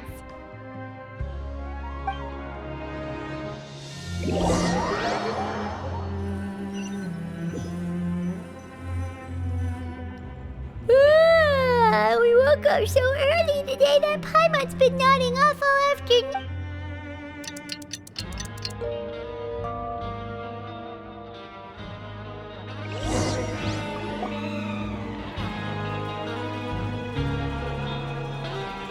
Hey, Traveler. Paimon. Package here for you. The next time you buy something, go pick it up yourself. I'm not a delivery man, you know. Huh? A package? For us? Did you buy something, Traveler? Paimon's not quite awake yet, so why don't you go take a look? Right! Yesterday we broke the hidden rule and bought tickets for both boxers. Oh, maybe this package is the bad thing that Colin said would happen. Paimon suddenly feels wide awake. Wait, maybe let Paimon go hide somewhere first. Just call Paimon after you opened it. Hey, wait! Paimon's still here! Don't open it!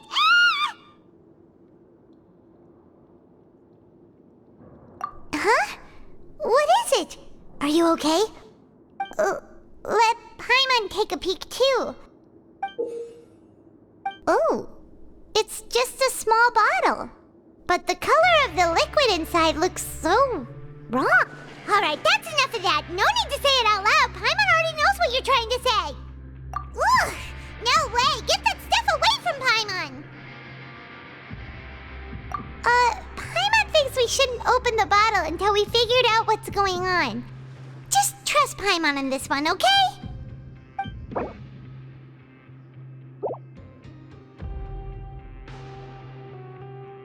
What do you have planned for us? Though it feels nice to slack off a little, less work means less coupons. Let's make the most of our morning.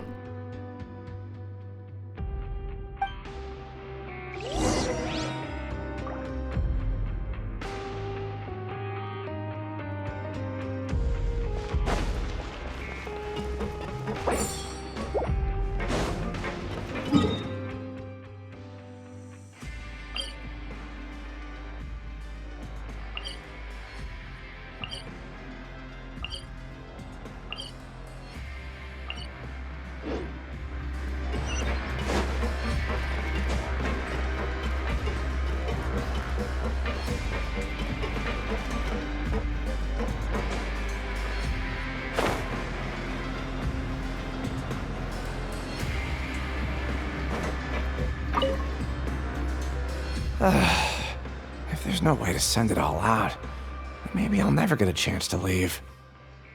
Who are you? We've never seen you before, and you don't look like a fellow convict. I'm not! Of course I'm not. Please, don't mistake me for a criminal. I'm a good, law-abiding citizen. Then what are you doing here? You sure seem anxious about something. I'm a promoter for Fontaine, and I'm usually responsible for promoting our drink products. I thought I could complete my task here quickly and return to headquarters, but I've been here way longer than I anticipated. Oh, a promoter from Fontaine. So what kind of problem did you run into?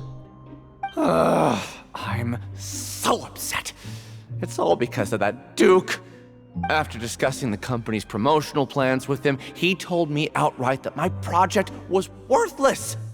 However, in light of our long history of successful collaboration, I still tried to patiently explain the details. However, to my surprise, he just cut me off while I was speaking. Let me take a moment and recall his exact words. I'm just gonna stop you there and say no. If anything, I'm saving you time. It seems you don't fully understand the value of credit coupons here, nor do you understand the value of your own products. The former is because you are from the overworld. That's understandable, and I don't blame you for that. But as for the latter, only someone monumentally stupid, so breathtakingly stupid that they were completely ignorant of the value of credit coupons, despite living in the underworld, would ever possibly consider buying your drink. Let's just forget it. Anyway, that's how he rejected my proposal and asked me to come up with another solution with the condition that it doesn't cause any trouble for him. Can you believe that guy? Well, he is the head honcho here. Not much you can do about that. We met him too and could tell that he's the kind of guy that's hard to pin down. Fine. I know, I should just let it go. I'm on his turf after all. His house, his rules.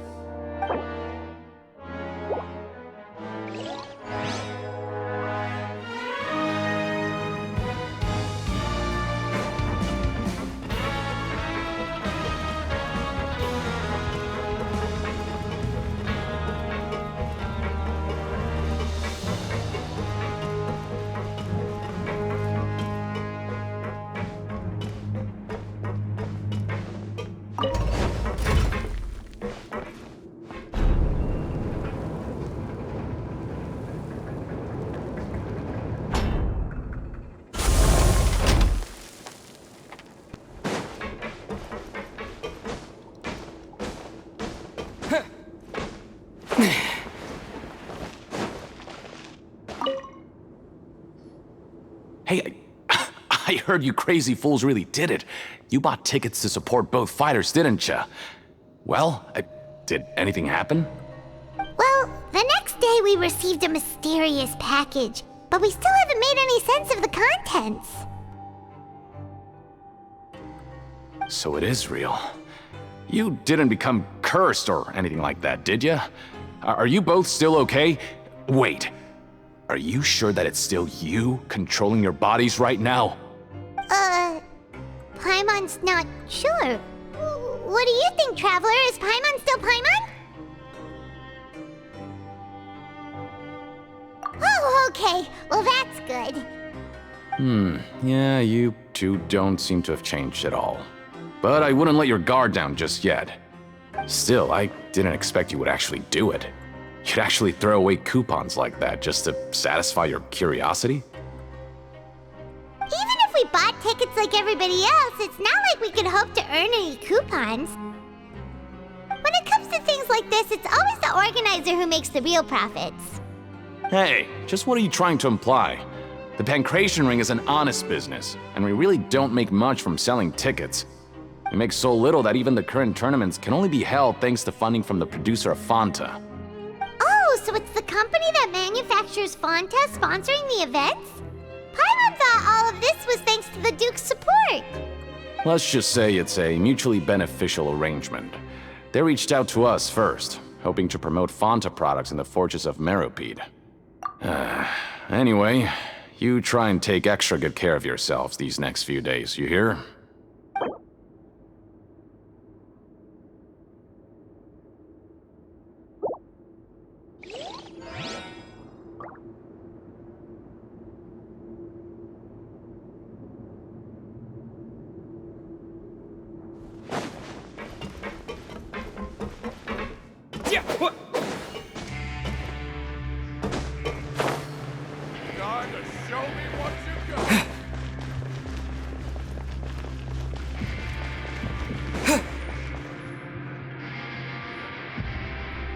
Wait, what are these papers scattered all over the ground? Are they registration forms or something?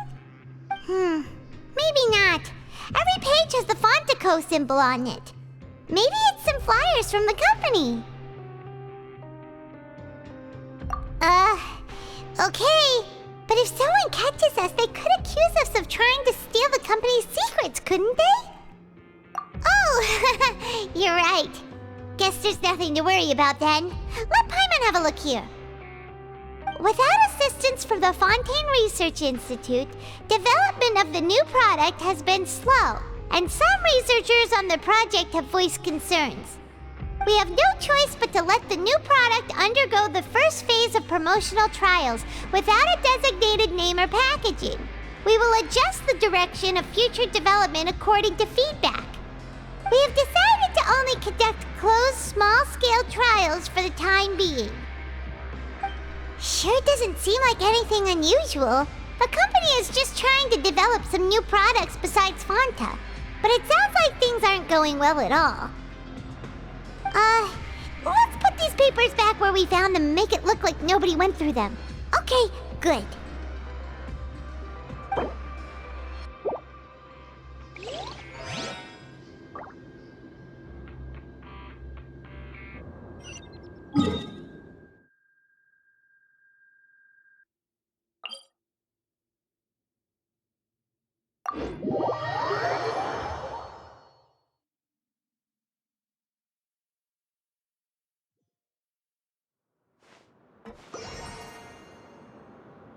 Scatter!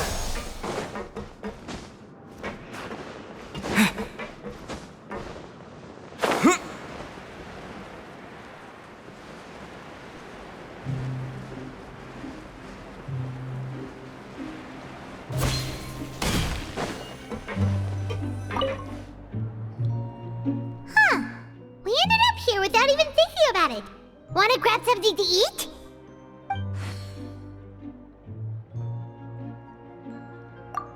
Alright, but remember that we bought this time with coupons, so let's make better use of it next time.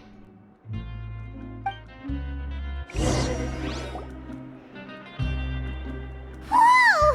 Isn't this the super lucky meal?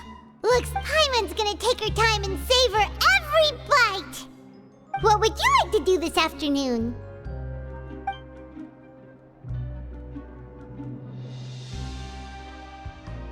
After working here so long, we're really starting to get the hang of it. But doing the same thing all the time can get old pretty quickly. How are you holding up? Yeah, it's good to kick back and relax once in a while.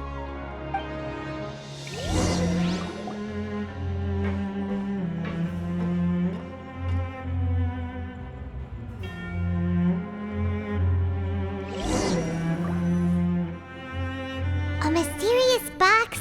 A bottle of crimson liquid? Paimon still doesn't know what to make of it. Do you have any ideas, Traveler? Really? Then it looks like that part of the investigation led us nowhere. Well, maybe we'll have better luck tomorrow. Good night, Traveler.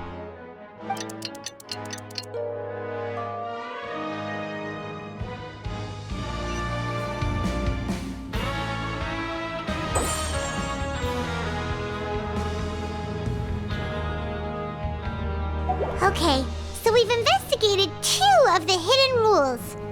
Paimon didn't think this prison would have so many weird things going on. We'd better pick up the pace with our investigation, otherwise we'll never get anywhere. Yeah, let's skip work for now and put our time to good use.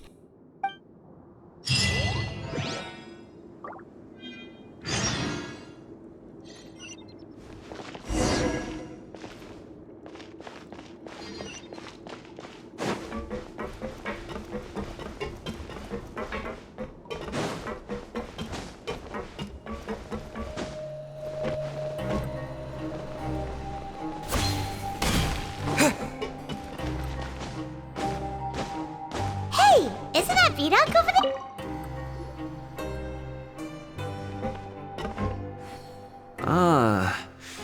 Seeing you at this time must mean you've already saved up a lot of credit coupons. Or at least enough to skip work. Seems you're getting into the swing of things around here. Impressive. Very impressive. So, now can you tell us about the hidden rules you know? If that's what you want to know, I guess you couldn't have come at a better time. Huh? What do you mean it's a good time? Leonid and those other pesky broke urchins have all gone to work in the production zone. I wouldn't want them listening in without paying up. We get it, just tell us already! So, you know those pipes that make strange sounds? Don't ever, ever go near them at night. Even if you manage to avoid the guards, you might find something even more terrible there. Something even more terrible? Like what? A group of cannibals. Cannibals? In the Fortress of Meropide? Every month, they meet a few times in the dead of night. Rumor has it they might be connected to the people that have disappeared here. But what's even scarier is that they have a special proclivity. Since they have no way to dispose of the leftover remains, they have ways to transform them into other forms and keep them in the fortress forever. Paimon might already know what you mean by other forms. So that's what's going on here. Oh, Paimon's stomach doesn't feel so good. You two look pretty skeptical. No matter, learning the truth behind dark secrets isn't necessarily a good thing.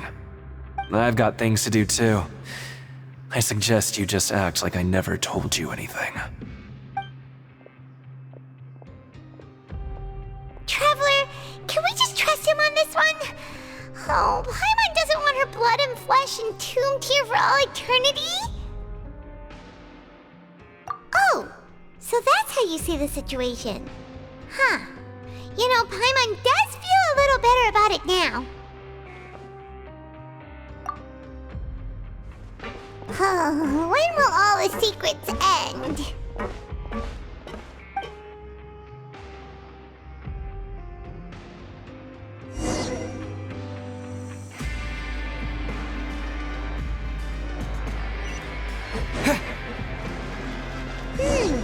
Vidok isn't here, but the... Just stay away from me.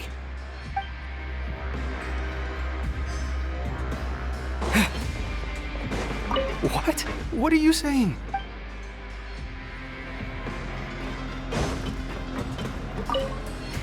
What are you talking about? Their attitude sure is suspicious.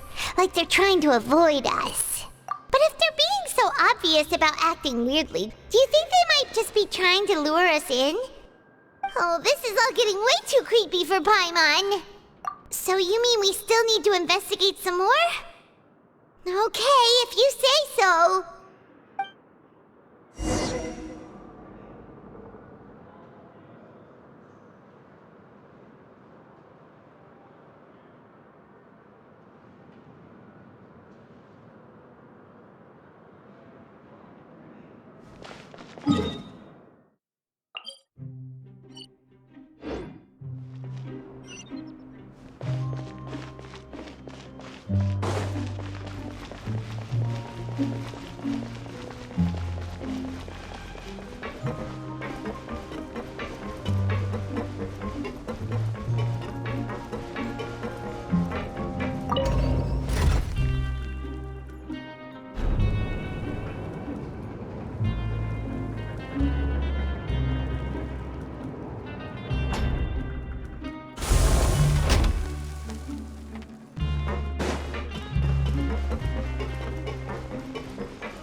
What do you want? Criminals like you ought to be working right now. Catch my drift. We just want to ask you a simple question. Have you ever discovered anything odd during your nighttime patrols? Why are you asking about something like that? Whatever happens at night isn't your concern. All you need to worry about is getting enough sleep. Well...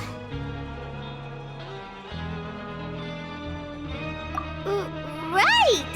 We've heard it happens a few times every month. Paimon has sensitive ears, so it makes it hard to sleep.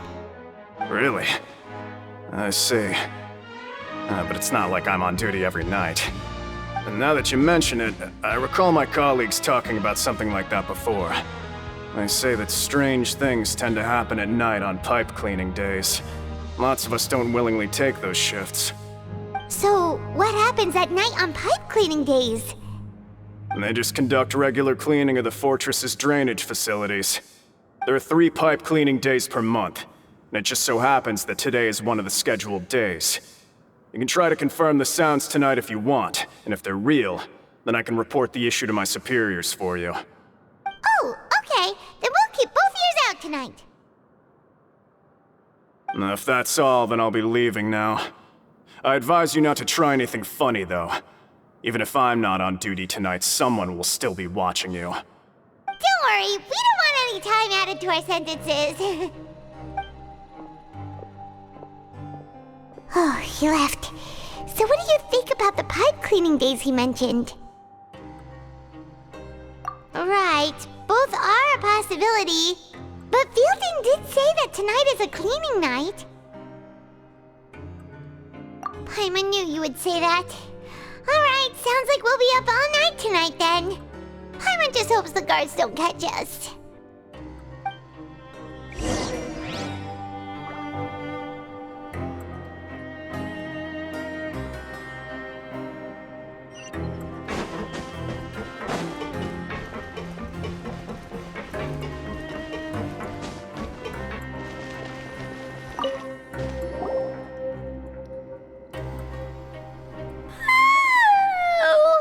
I'm so tired. But we can't sleep yet. They'll be cleaning the pipes Whatever.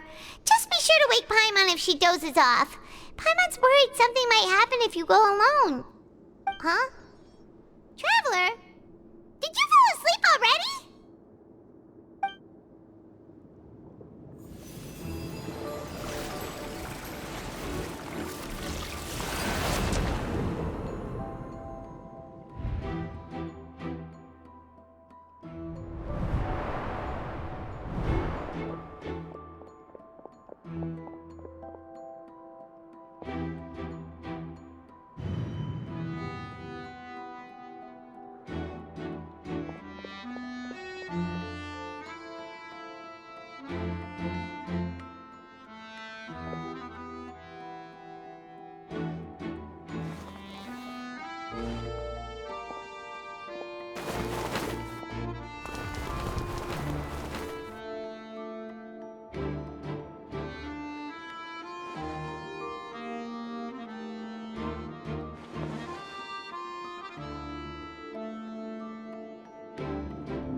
Traveler, come on, wake up!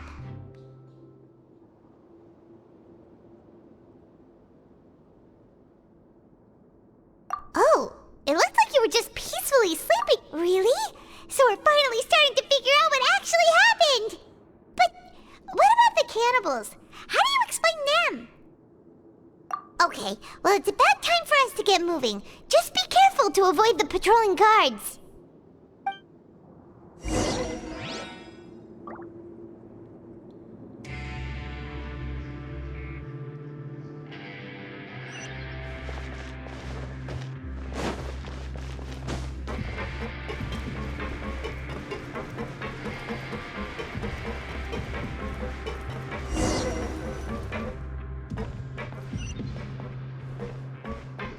Shh! Careful!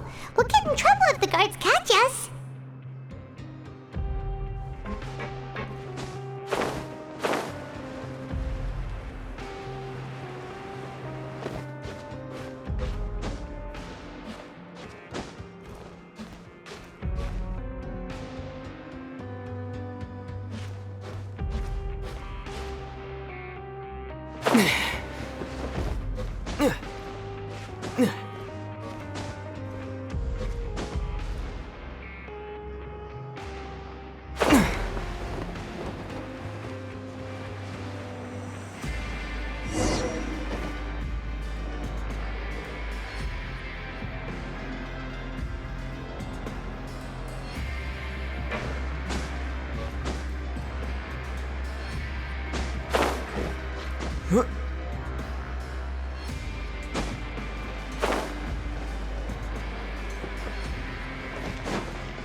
Careful!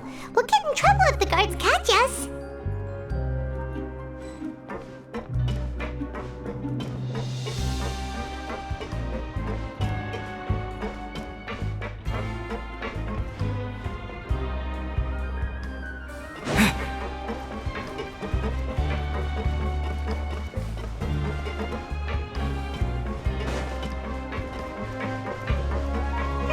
This should be the place.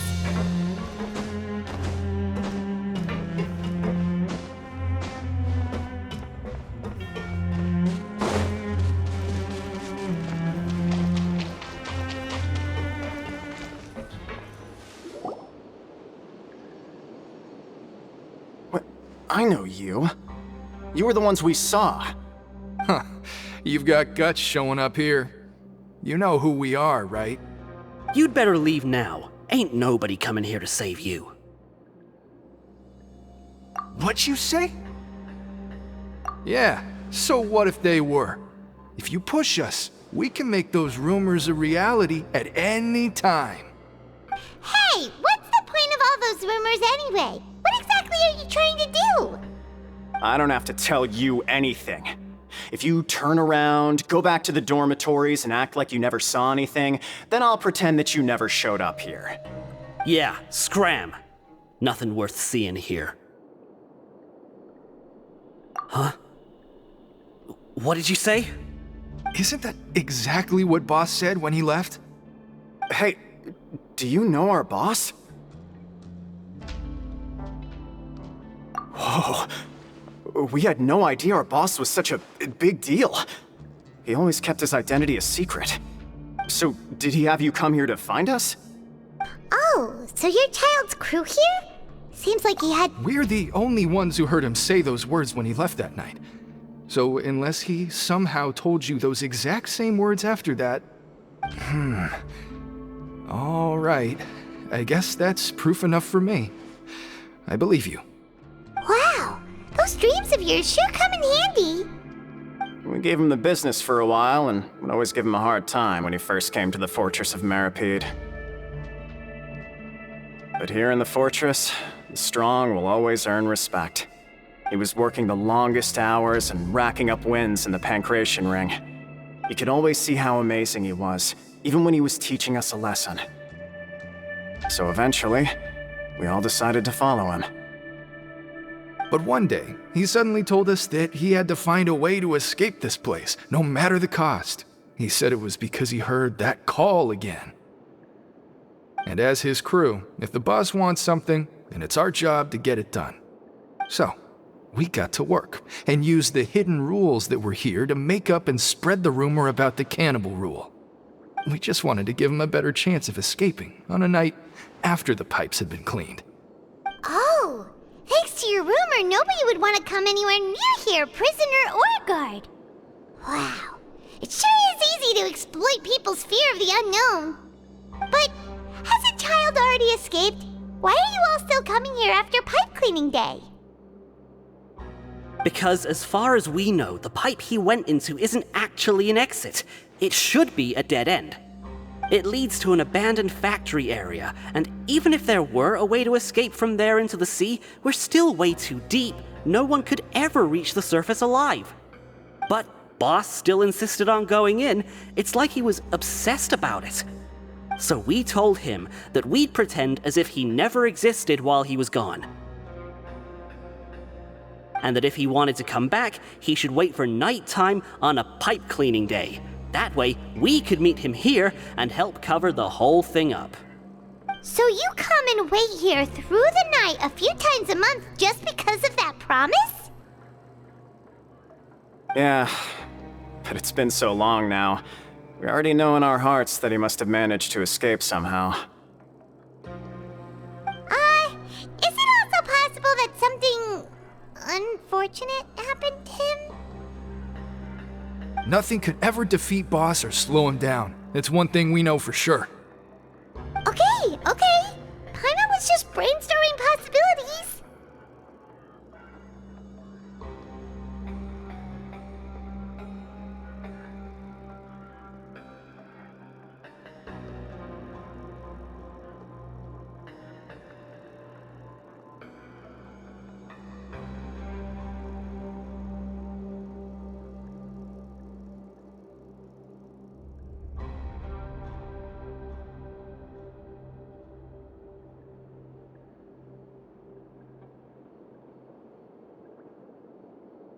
All right.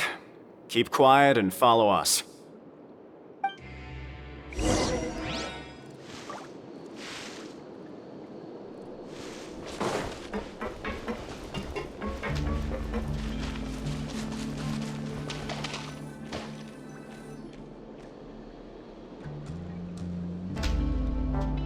The way up from here has been sealed off. It's impossible to get through.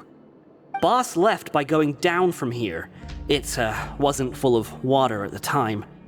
Later, we came back hoping to have a look. That's when we found out it had been completely flooded. It's impossible to navigate unless you're an extremely skilled diver. Do you think Child got trapped by the water? Not likely. We all know that Boss was an incredible swimmer. Really? Then have him come investigate, pronto. Just be sure to tell us if you get any news about Boss. It's getting late. We should leave before the guards come this way. Yeah, we learned a lot about what happened to Child here. Let's get going!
We finally learned some key information.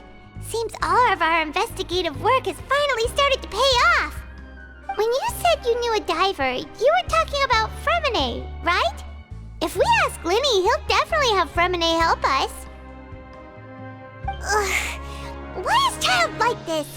What was he doing going into the pipes? Not making our jobs easier, that's for sure. Fortunately, though, It seems like it's only a matter of time now before we find out what really happened. Now that we can finally relax, I'm starting to feel super